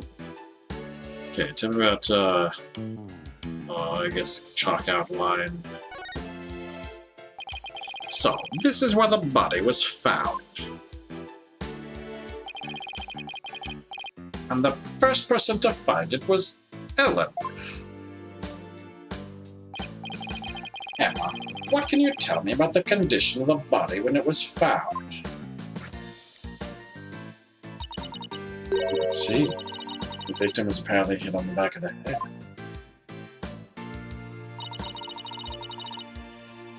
Here's a photo of the scene as we found it. Photo of victim added to the court record. The victim was discovered inside one of the lanterns in the reception hall. Oh, but there's still more to look at? Oh, the, mark.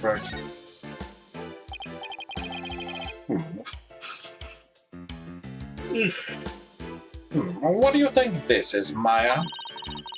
Looks like a flower petal to me. What an unusual shape for a flower petal. Do you suppose it's from one of the flowers here in the reception hall? No, I don't see a single flower like this at any of the tables. I wonder where it came from.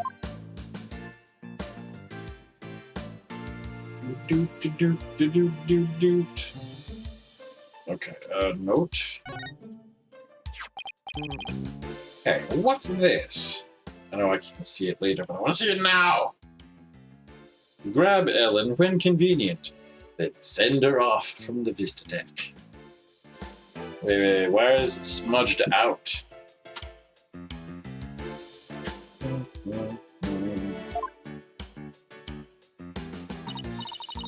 Ooh, let me take a look.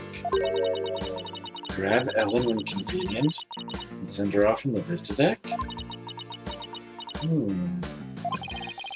It looks like a note outlining the murder plot. Okay, so...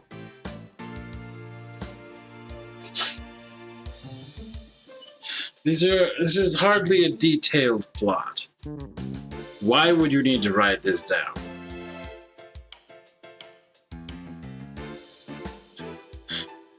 Like, grab Ellen when convenient, as opposed to... It's literally just, you know, push her off, unless it means something else. Which, who knows?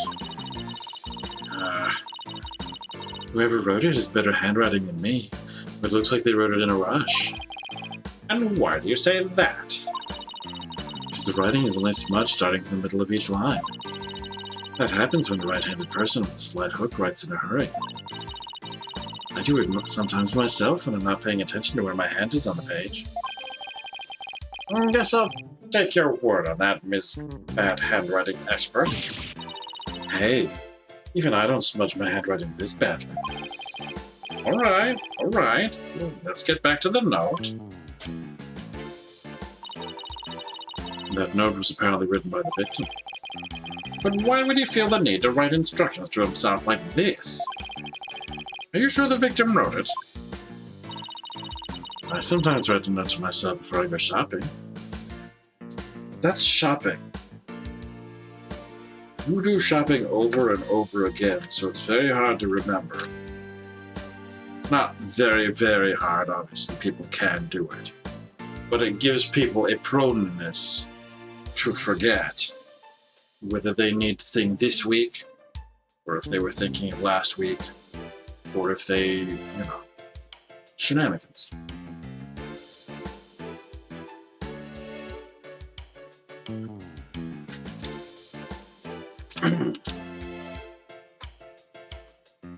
I sometimes write a note to myself before I go shopping. Potatoes, carrots, onions, flour. Maya, are you craving curry rice or something? I mean, oops. So, Emma, where's this Vista deck the note mentions? It's that heliport you see right outside the window over there. Oh. So he'd planned on pushing Ellen off from there. Also, this is a spot that is immensely in view of this entire room. Oh, what a monster! Bloomsbury's note at the court record. A note found near the victim's body. The writing is smudged as though written by a right-handed person. Okay, so firmly establishing the right-handedness is going to tell us that somebody's left-handed. I guess that about does it for this lantern.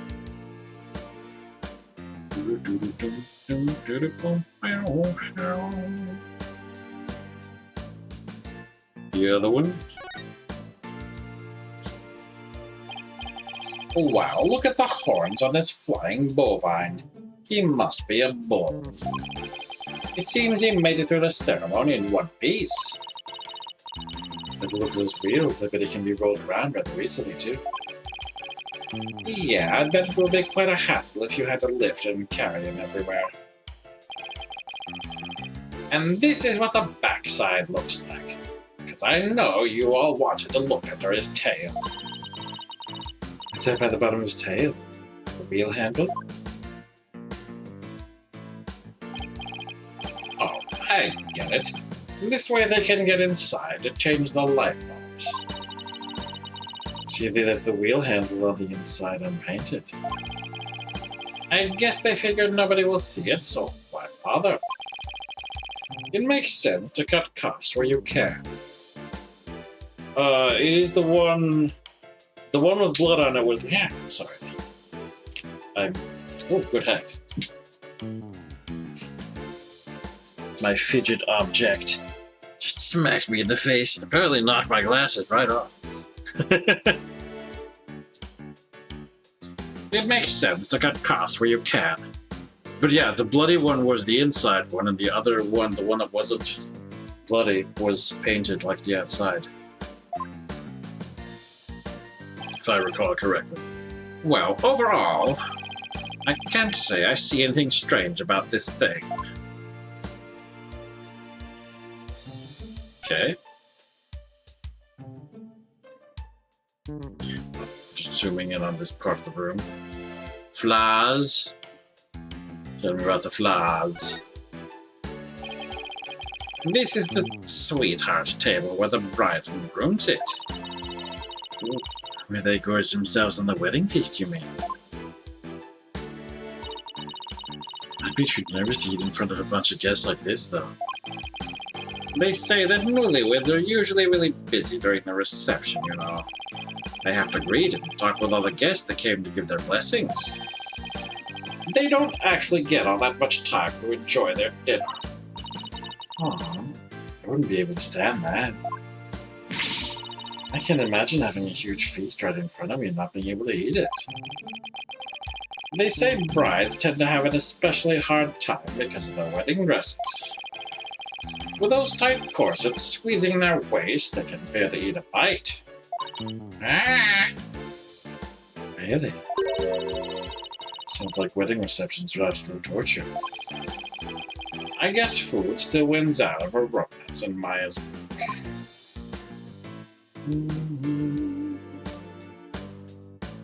Doot, doot, doot. So, that's the Vista deck out there. I bet the view is amazing. That's why they would call it a Vista deck. I guess I must also kind of freak you out, huh, Nick?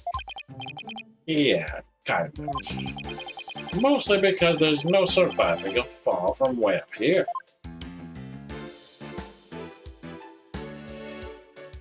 So, clock itself is not interactable.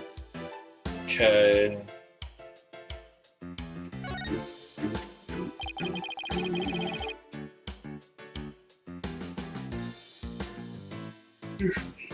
This must be where the time machine was placed.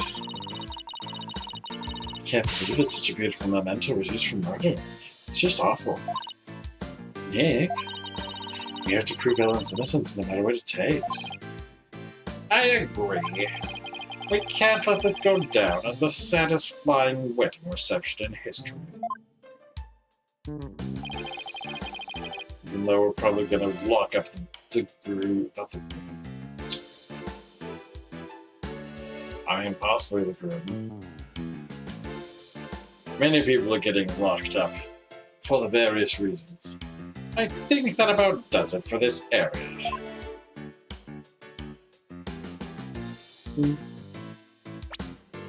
Yeah. Hello. And we'll probably call it when we're done exploring this room. It's a fog machine. I wonder if they used it during the reception. Oh. Hey, Nick. Go stand over there for a sec. Why? Just because. I'll go. Alright. I've got a bad feeling about this. Oh dear. Fogmaster 9000. On. Maya, no! Nothing happened.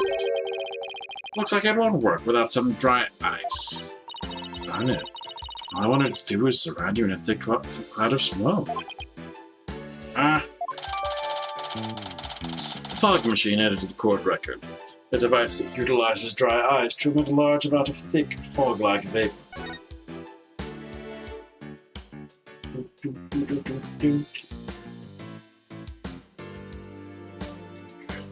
Okay. Okay, we can check on that. Oh, a screen. I wonder what this partition is for. I imagine people like the reception staff or entertainers use it. They probably wait behind it when they're on standby. I see. With a partition this size, I bet they could even fit an elephant back there. Not that anyone sane would. In other words, there was an elephant back here.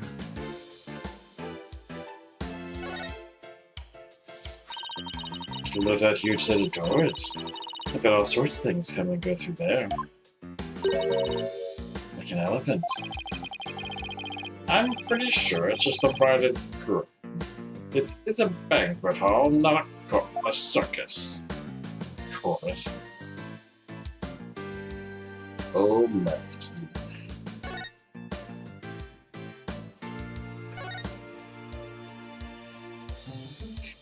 Another fog machine, or... It's a fog machine for the reception. Pretty cool, huh? Don't you dare touch it. Oh, spoil sport. That's because I know how you operate. Okay, that's not to be interacted with. This one is. A model airplane, the perfect decoration for an airline company wedding. A propeller plane like this lends the room a great old-timey feel. I'd love to see the Steel Samurai fly a plane like this. Can you picture it? Steel Samurai zipping through the clouds over Neo Tokyo? If Sprocket Aviation ever becomes a sponsor of the show, I could see it happening. But when I think of it, I think I'll go suggest the idea to them later.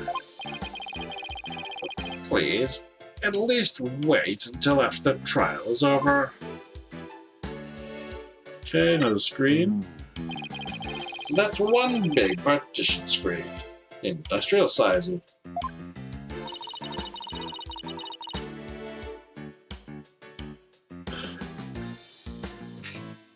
I bet it'd cause an industrial-sized mess if it fell over. And that's why you're not allowed to touch it, Maya. What? Then who's gonna test how stable it is? Just leave it alone, please?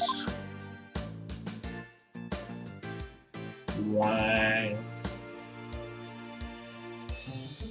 Okay, oh. Oh. Wait a minute. It looks like a business card wallet. I wonder whose it is. That's Larry's Burk. The face looks awfully familiar.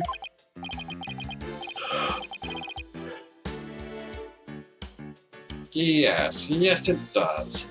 I guess I'll bring it to him later. Business card wallet added to the court record. A business card holder with a peculiar yet suspiciously familiar imprint in the center.